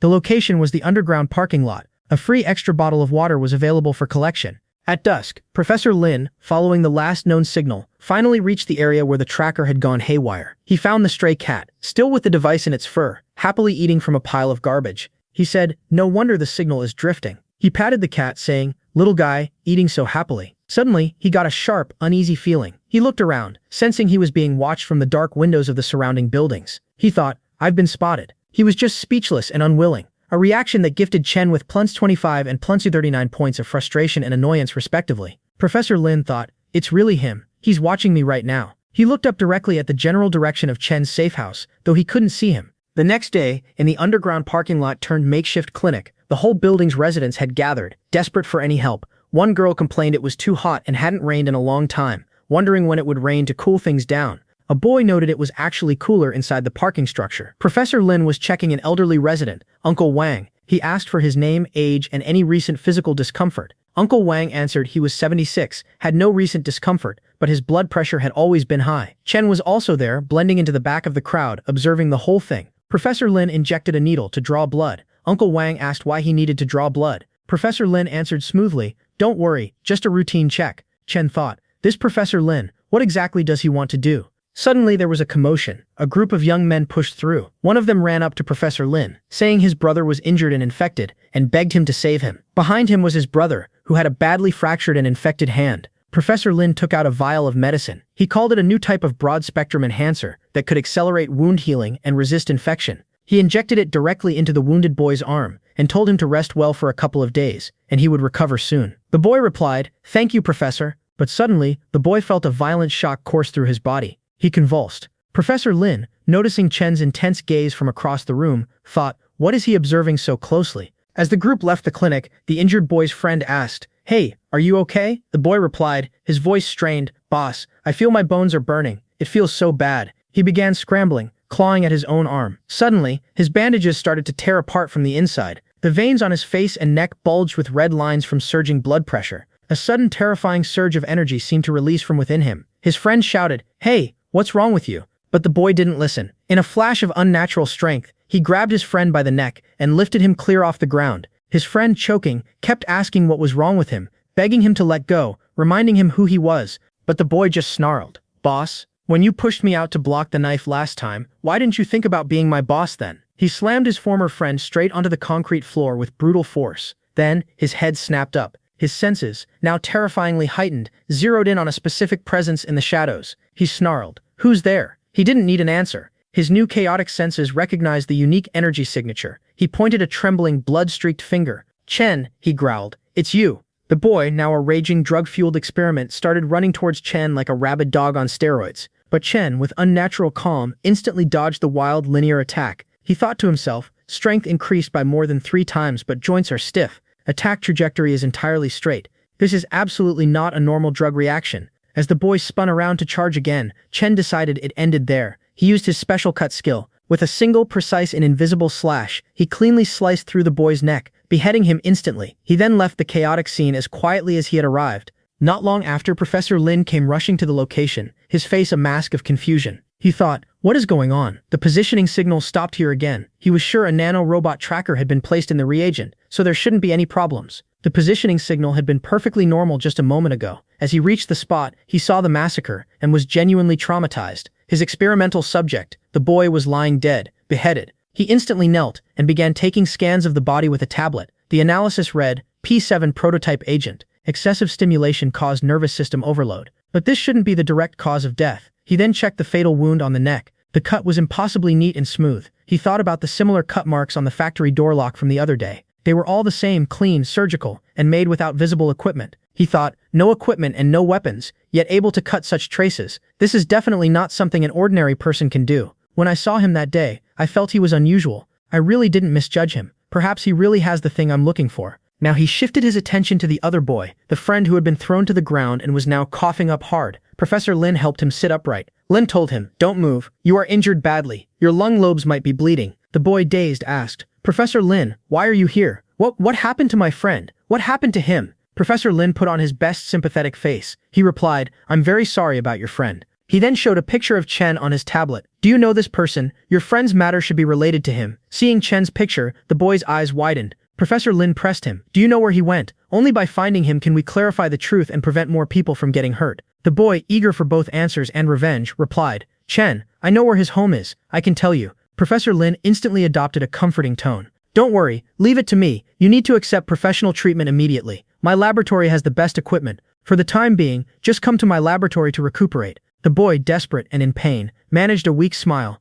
"Thank you, Professor Lin. Thank you so much." As they reached the lab, the boy was taken in on a wheelchair. He said to Professor Lin, "Professor, I am troubling you too much. My friend, how on earth did he become like that? He was fine originally. We just finished the injection at your place. didn't walk 2 steps before The boy's voice trailed off as the terrifying truth began to dawn on him. Professor Lin smoothly explained, an extreme rejection reaction of the individual to the reagent. It's very rare. We will check in detail and then arrange the best treatment for you. As they reached a heavy sealed door, the boy grew nervous. Rejection reaction? Then, Professor, how about I just go home to recuperate? Just give me some antibiotics. Professor Lin didn't answer. He just swiped a keycard on the electronic lock. The door hissed open, revealing a sterile, cold isolation chamber. He said, for safety, and for yourself, be quiet. The boy started to protest, shouting that he didn't want to go in, but he was quickly and forcefully taken inside the chamber, the door sealing shut behind him. Meanwhile, somewhere else, Chen was finally resting at home. His mind was racing. He thought, this Professor Lin, what exactly does he want to do?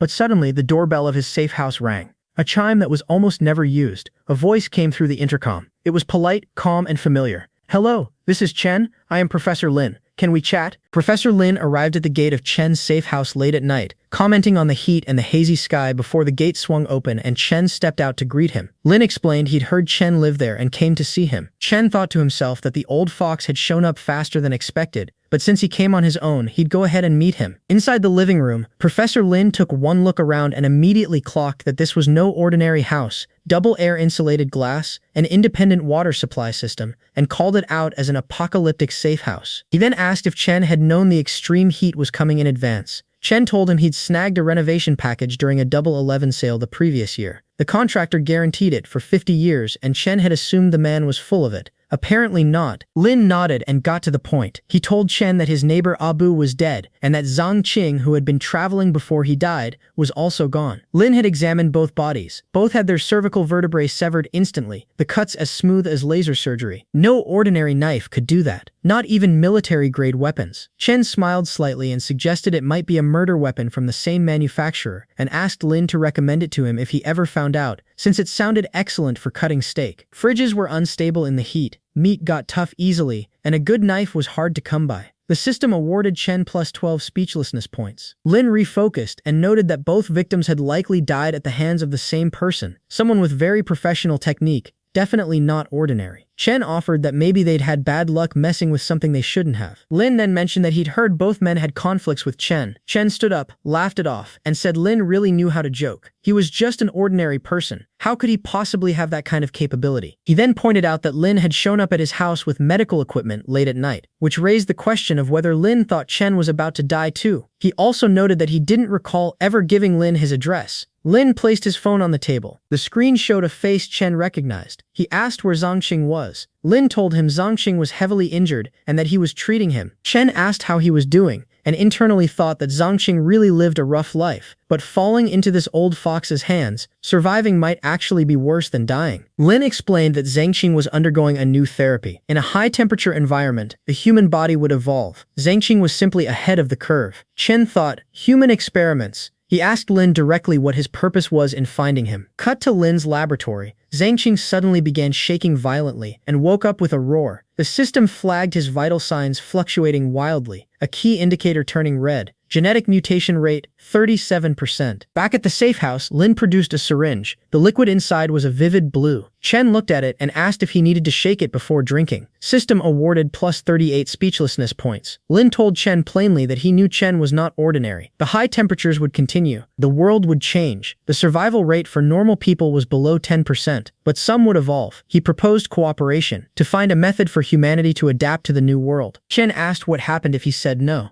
Lin told him not to rush. The heat would persist. Infections, diseases, and mutations would follow one after another. Cooperating meant access to knowledge and technology that could keep Chen alive longer. Lin left the syringe on the table, said his doors were always open, and turned to leave. As he walked out, he thought to himself, mental fortitude extremely strong, defensive awareness consistently high, clearly not ordinary. Live samples were far more valuable than genetic data. Chen, he thought. You cannot escape. Chen looked at the syringe after Lin was gone and thought that the old schemer was genuinely difficult to deal with, experimenting on living people while talking about it like it was a noble cause. If he didn't get rid of him, there'd be no peace. Then he looked at the syringe again. Since Lin wanted to study evolution so badly, Chen decided he'd show him what real evolution looked like. At Professor Lin's laboratory, Zhang Qing woke up snarling, thrashing around, clenching his fists. A speaker crackled to life, announcing that vital signs had stabilized, mutation levels had crossed the threshold, the process was complete, but rational signals had dropped significantly. Lin arrived at the lab, checked the camera feed, and said it worked. Hatred, fear, and pain were indeed the perfect catalysts. He told Zhang Qing he had been reborn, and that his first mission was to bring Chen back, alive. A woman entered behind him. She observed that Lin was using living people to create monsters, and asked if this was what their teacher had always called the path of human evolution. Lin turned to her with a smirk and asked Rui how it felt to take part in an experiment for the first time since enrolling. Was she excited? Rui told him plainly that this was human experimentation, and it crossed an ethical line. Lin looked at her with cold eyes and said that when the apocalypse arrived, morality was a luxury. Zhang Qing's sacrifice would create a possibility for more people to survive. Then he pressed the button on his desk. Zhang Qing immediately began growling like a feral animal. Lin looked at him through the camera and told him to bring Chen back alive. Zhang Qing burst through the gate and tore through the streets like something that had stopped being human, leaping from rooftop to rooftop, scanning the empty surroundings below, mouth dripping. Then he stopped. He'd spotted something. It was Chen. Chen stood there calmly and told Zhang Qing that it had only been a few days and he'd already ended up like this. He then asked whether he should keep calling him Zhang Qing or just switch to something new entirely. The system registered 1,000 anger points from Zhang Qing's direction. Zhang Qing screamed that Chen was going to die. Chen looked at him and noted internally that his aggression had intensified dramatically. After digitalization, his physical parameters had gone up by over 30%. Chen turned and started running, telling Zhang Qing to follow him somewhere more open. He had no interest in fighting at his own doorstep. The neighbors didn't need the noise, and if the safe house got damaged, Zhang Qing couldn't afford to pay for it. Zhang Qing dropped into an animal stance and gave chase. They reached an empty parking lot. Zhang Qing halted and scanned the area. Chen stepped out in front of him and announced he'd show him his space-cutting technique, then raised his hand and used the skill. Not a single scratch appeared on Zhang Qing's body. Chen thought to himself that his hide had genuinely gotten thicker. Zhang Qing roared and lunged. Chen dodged and remarked that Zhang Qing had always been all brawn and no brain before, and now he couldn't even speak properly. The system awarded Chen 1,200 anger points sourced from Zhang Qing.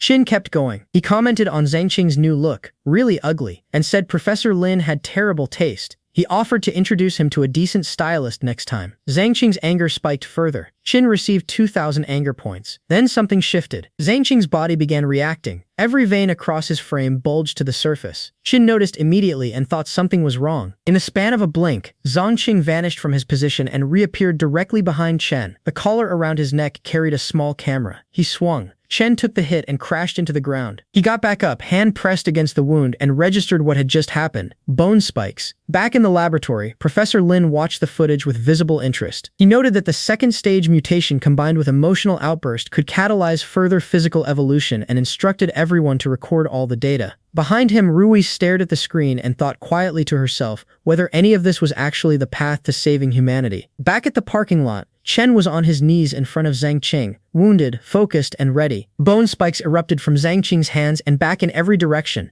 His legs had warped into something resembling a monster fused with a bird's talons. He screamed at Chen to die and launched himself forward like a bullet. Chen raised both hands in a cross pattern and fired off his spatial cut skill. The system immediately flagged a warning. Spatial cut was at intermediate level, and the target's energy fluctuation was continuing to rise. Chen thought to himself that he just needed a little more. He looked at Zhang Qing and told him that was all he had. Just because he'd grown a few extra bones, he thought he was a hedgehog now? Chen received 1,000 anger points and 1,000 humiliation points simultaneously. Chen kept going. He reminded Zhang Qing that back when he was collecting protection money in the old district, he at least had the nerve to grab a steel pipe and swing it at someone. He stood completely calm and said that now Zhang Qing had taken a few injections, grown some bones, and suddenly thought he was somebody. Zhang Qing grew more violent, letting out a guttural growl. Chen finished the thought that whatever garbage Dr. Lin told him to do, he just did it. He was still just a dog. Fury spiked. Chen received 1,700 more points. In the laboratory, Professor Lin watched with delight and noted that the emotional peak had breached the critical point, and bone density had increased by another 5%. He called Chen a genuine benefactor, remarking that Chen was essentially helping him run the experiment. On the camera feed, Zhang Qing was bleeding from the mouth while growling. Lin leaned forward and told Zhang Qing to get even angrier. He wanted to see his limits. Rui stood beside him in quiet despair, watching Chen on screen and asking herself what he was doing. Then the blood-red aura exploded around Zhang Qing. His bone spikes launched off his body all at once like a volley of projectiles, pelting toward Chen from every direction. Chen dodged through them mid-air and called out asking if that was really it, then told Zhang Qing if he had the guts to come again. Another 2,800 fury points from Zhang Qing.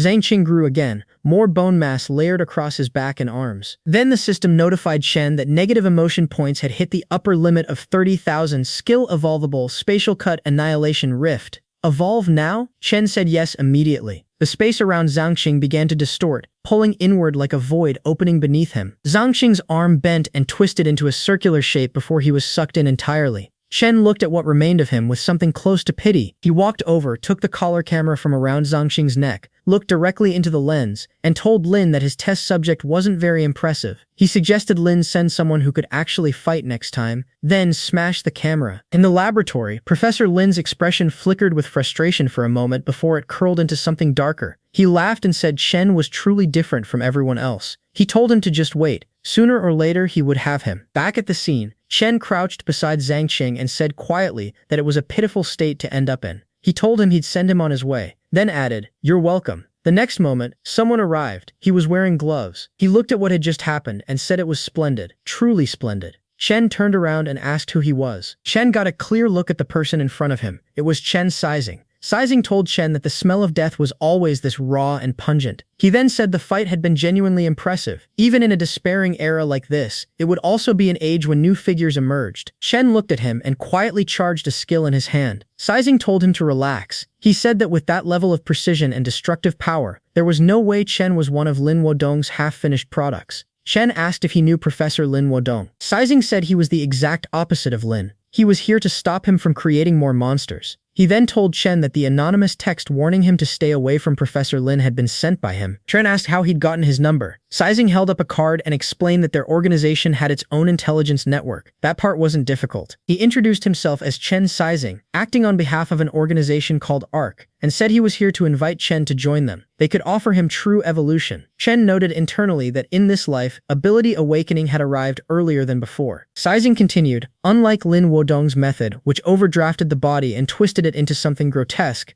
ARC offered a complete enhancement. Rational, controlled, intact. Chen asked what ARC was. Sizing explained it was an organization searching for the awakened. They believed the world was on the verge of a great transformation, and that only through elites could the arc of the new era be shaped. He invited Chen to join, promising what Lin could never deliver. Not ugly mutation, but a path where Chen remained rational, mastered his power, and transcended ordinary people. The true route to godhood. Chen's internal verdict. Cult. He used his spatial cut skill to slice the card clean out of Sizing's hand and said, "Oops, slipped." Then he walked past him and said he genuinely hated it when people tried to plan his life for him. Whether it was a real madman like Lin Wodong or a self-styled elite hypocrite like Sizing, he wasn't choosing either. He would walk his own path. He was used to taking out loans on his own terms. He didn't need everyone telling him how to live, and he had no interest in joining any ARC team. As Chen walked away, Sizing watched him and said he found him more and more interesting. They moved in opposite directions. Sizing called after him that in a world on the verge of collapse, going solo might keep him alive for a while, but not for long. Chen told him to save the concern. Sizing activated some form of teleportation. His parting words were that when Chen realized one person's power had its limits, ARC's door would always be open. After he disappeared, the system registered incoming emotion points from Sizing. Contempt plus 99, speechlessness plus 55, surprise plus 66, and wariness plus 50. Chen thought about it as he walked. Sizing had appeared emotionally composed the entire time, yet still generated a solid stream of negative emotion points. Interesting. He had limits, apparently. Chen decided he'd just break them. But first, Professor Lin Wodong. It was time to settle that. Chen reached Professor Lin's laboratory and stood at the door for exactly as long as it took him to use his spatial cut skill to carve an opening the exact shape of his body. He stepped through. Inside,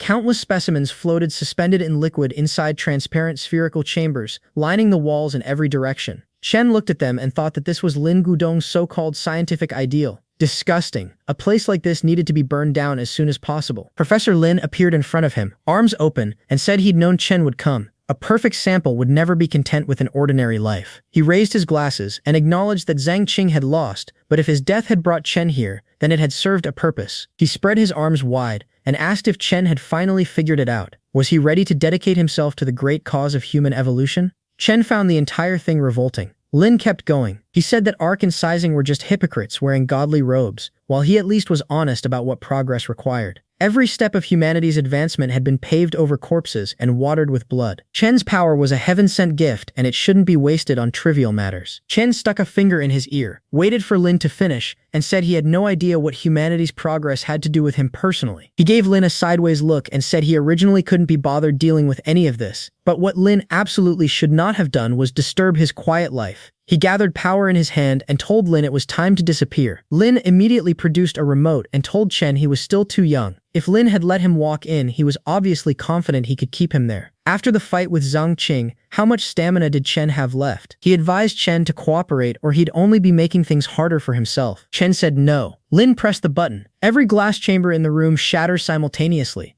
All the mutated specimens inside, the results of Lin's human experiments, crawled out and converged on Chen at once. Lin told Chen he was about to become the next test subject. All three creatures lunged. Chen dodged the first attack, then used his spatial cut skill to sever one of the humanoid monster's arms clean off. Lin called out that if Chen stayed willingly, he'd make him stronger. Chen said that these few brainless things weren't going to be enough. He gathered everything he had into a single attack and released it. The slash landed. The room shook. Chen dropped from above and hit the ground in a pose that was frankly heroic for someone who'd just fought through an entire night. He looked at where the three monsters had been standing. They were gone entirely. He walked toward Professor Lin and told him that those 40 or 50 years of his life might as well have counted for nothing. He stepped in close and said it was over. He'd send him on his way. He used his skill. The impact dropped Lin straight to his knees. Lin knelt there coughing and said Chen was truly impressive. He said the era ahead was only going to get more and more interesting, and then started laughing. Chen suddenly felt a sharp pain in his chest. Lin looked up at him and said that if he walked out in that condition, he wouldn't make it home. Chen turned around and noticed a girl standing behind him. Before he could react, she said not to be nervous. She meant him no harm. It was Ru. She stepped closer and held out a vial, explaining it was a repair fluid that could quickly stop the infection and stabilize his condition. Chen looked at the liquid and thought about it. Rui told Chen the medicine was safe and that without it, the wound would get infected quickly. Chen asked why he should trust her. Lin Guodong had just died, and she'd appeared with medicine almost immediately. A bit too convenient. Rui said it was reasonable not to trust her, but there were things here he might need. She told him if he still had the strength to follow her. He did. Inside a separate room, Rui explained that her teacher had known long ago the heat wasn't going to fade. Everything stored here had been prepared for himself. He talked endlessly about sacrificing for science, but he was more afraid of death than anyone. She told Chen she couldn't use any of it and was leaving. He should take whatever he needed, consider it her apology on Lin's behalf. Chen asked if she was really leaving. She said she'd originally applied to be his graduate student because he represented her idea of a true scientist. She'd only recently discovered he was conducting human experiments. She looked quietly ashamed and said that even without direct participation, she was still complicit. She was heading to a research institute in the north to continue the kind of research that should actually be done. If she survived, she wanted to develop a real cure, not a poison that turned people into monsters. She turned to leave and said she hoped the next time they met, the world would look at least a little better. Chen got to work emptying the entire stockroom onto the floor. Self-protection gear, antibiotics, water purification tablets, clothing. He thought to himself that Ling Guodong had certainly planned thoroughly for his own survival. He opened his spatial pocket and thought, too bad it all belonged to him now. He decided he'd taken everything worth taking and had no reason to stay. On his way out, he flicked a lighter and set the laboratory on fire. When he got home, Chen checked the temperature outside. 58 degrees. The Global Meteorological Agency had issued another red alert. Multiple regions worldwide had crossed 58 degrees Celsius. Permafrost had completely melted, releasing massive amounts of methane, and experts were saying the greenhouse effect had entered an irreversible cycle. The announcement ended with a question from the broadcaster that sounded less like reporting and more like despair. Chen raised his hand and checked the system notification waiting for him. The system informed him that his current negative emotion balance was insufficient to upgrade spatial cut. He thought it over. Supplies were stable for now, but the outside environment was only going to get worse. He needed to increase his strength faster. Water was hard currency at this point. Time to collect some emotion tax. He texted Mukong immediately and asked how the water sales were going and whether he needed a resupply. Mukong replied that Chen was a lifesaver. He was nearly out and would come by that night with some goods to trade. Mukong arrived after dark,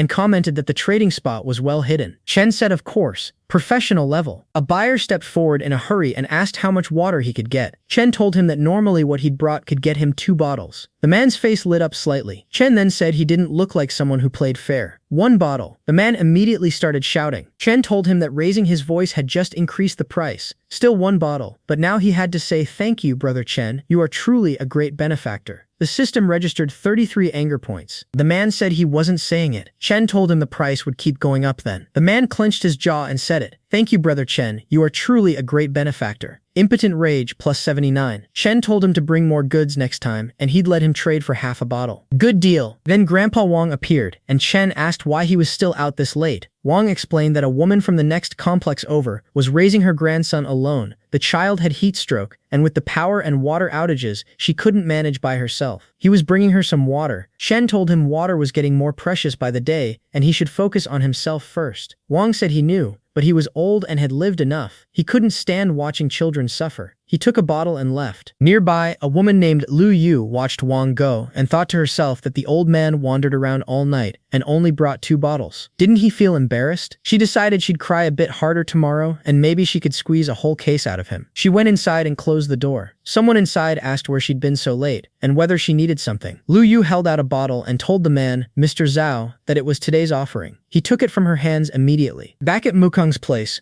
Mukung stared at his phone and said something was off. A contact had just messaged him, sorry, not waiting anymore, deal cancelled. Chen sat beside him and noted that was the 3rd cancellation already. Mukung said it wasn't just cancellations, it was like someone was watching their buyers and spooking them before they could follow through. Then they both looked up. A crowd had gathered in front of them. Someone pointed and shouted that this was the place. Chen took a sip of water. Someone in the crowd yelled that Chen had no business selling water privately. Another one called it evil commercial water. A third said his sins were great and pointed directly at him. Chen looked at them with a smirk and asked what they were drinking then.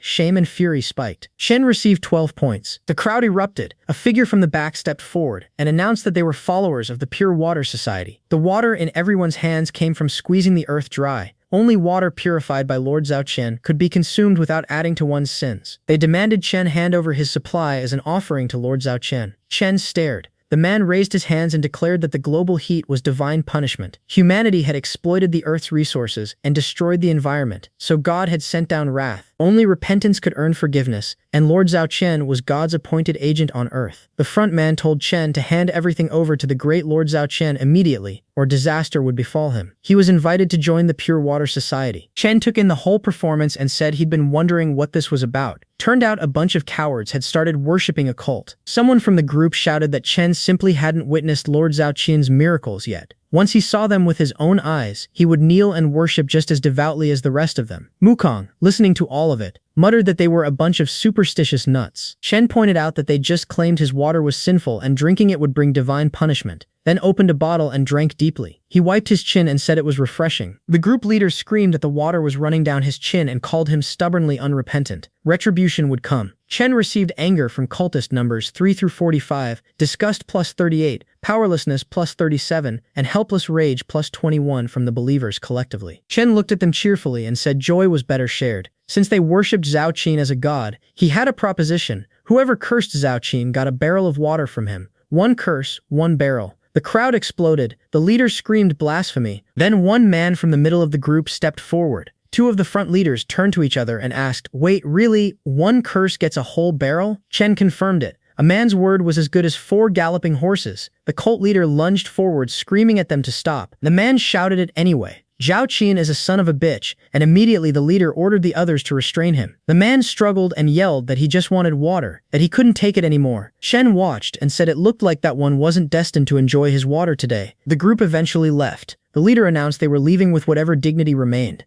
Mukong exhaled and told Chen that had scared him for a second, but they hadn't actually laid hands on him. Chen said it wasn't that simple, and it wasn't over. If they kept interfering with the water business, he thought to himself he'd have to deal with them more thoroughly. That night, notices appeared on boards everywhere. The end is near. The Pure Water Society will save the people. Stop drinking unclean water. Chen arrived outside a large mansion and stood at the entrance thinking it over. Simple brute force would only provoke a bigger public backlash, and he still needed contact with people to harvest negative emotions. he decided to see what kind of person this Zhao Qian actually was. He went inside. Zhao Qian sat on a throne. In front of him, a girl was lying flat on the ground, either dead or doing a very committed impression of it. 3 people stood nearby. Zhao Qian raised a bottle of water, told everyone to watch closely, and poured a small amount onto the girl's body. She opened her eyes immediately. The followers erupted. They said that just that little bit of water had cured heat stroke. Lord Zhao Qian was truly extraordinary. They would follow him forever. Chen watched the whole thing and thought to himself, was that woman planted there? Or maybe Zhao Qian was actually an awakener. The girl who had just woken up told Zhao Qian she could never repay him for saving her life and begged to stay by his side and serve him. Zhao Qian told her not to worry. God remembered every offering, and the greedy would certainly be punished. The high-temperature apocalypse was God's way of filtering the world. Only those willing to believe would survive. He then turned to the room and told the followers to hand over their water so he could purify it for them. Then a cultist spotted Chen standing there and demanded to know what he was doing inside. Outsiders weren't allowed. Chen immediately pressed his hands together, dropped to his knees, and bowed his head in front of Zhao Qian. He said he'd been blind before. It was getting hotter outside. Water was disappearing. He didn't know what the future looked like, and he was scared. He didn't want to die like a dog. He asked God to save him and announced he was willing to hand over all his filthy worldly possessions. He produced an enormous quantity of water barrels. Both the cultists and Zhao Qian himself stared. Zhao Qian composed himself and said he'd heard of Chen. His sins were indeed heavy. However, since he was willing to repent and change, God was naturally willing to give a lost soul a second chance. Chen thought to himself, so Zhao Qian was taking all the water and giving his followers just enough to survive, calling it holy water. At this rate, half of them wouldn't make it past next month. Chen thanked Lord Zhao Qian with great sincerity. Then Grandpa Wang burst in shouting that something was wrong. Lu Yu's granddaughter had fainted. Her face had turned purple. It looked like heat stroke. Lu Yu rushed in behind him in a panic, asking how that was possible, since the girl had been perfectly fine earlier that day. She said she'd even given her holy water to drink. Chen registered what had just happened. Fine earlier today. Which meant when Lu Yu had told Grandpa Wang her grandson had heat stroke, that had been a lie to swindle water out of him. Lu Yu threw herself on her knees in front of Zhao Qian and begged him to save the child, offering even more in return. Zhao Qian looked down at her and asked why he should. God wasn't her personal household servant. If the holy water hadn't worked, there was only one explanation. She wasn't devout enough. Lu Yu started to protest. Zhao Qian cut her off and told her to stop making excuses and reflect on herself. He then announced that at noon tomorrow he would perform a second miracle, and all would witness it with their own eyes. The room erupted in gratitude. Chen was handed a wristband and told to put it on. From this moment forward, he belonged to the Pure Water Society. Since he had donated so much water, Lord Zhao Chen would overlook his past sins, but he should not forget how heavy they were. Chen put the wristband on and thought, a bunch of idiots. As he watched them go, he thought to himself that none of them had any idea he had attached a tracking transmitter to each of the water barrels before handing them over. After some time, the transmitter led him straight to the storage location. Chen used his spatial cut skill to slice the door open and stepped inside. It was packed. He looked around and thought exactly what he'd expected. There was no such thing as purified holy water. It was all just Zhao Qian lining his own pockets. Then someone entered. Chen ducked behind cover. It was the girl who had been playing heat-stroked during the demonstration. She called out to Zhao Qian and addressed him as brother. Zhao Qian slapped her immediately. He said he'd told her to act like someone recovering, and that was the best she could do? Did she think that looked convincing? She apologized and said using her ability drained her too much. Zhao Qian shoved something toward her and told her to use it, then reminded her who had dragged her back from hell. She said yes and went quiet. Chen watched from the shadows and thought, so she was the real awakener. Zhao Qian was just the front. He turned it over in his mind for a moment and then thought that something interesting had just occurred to him. An idea had formed.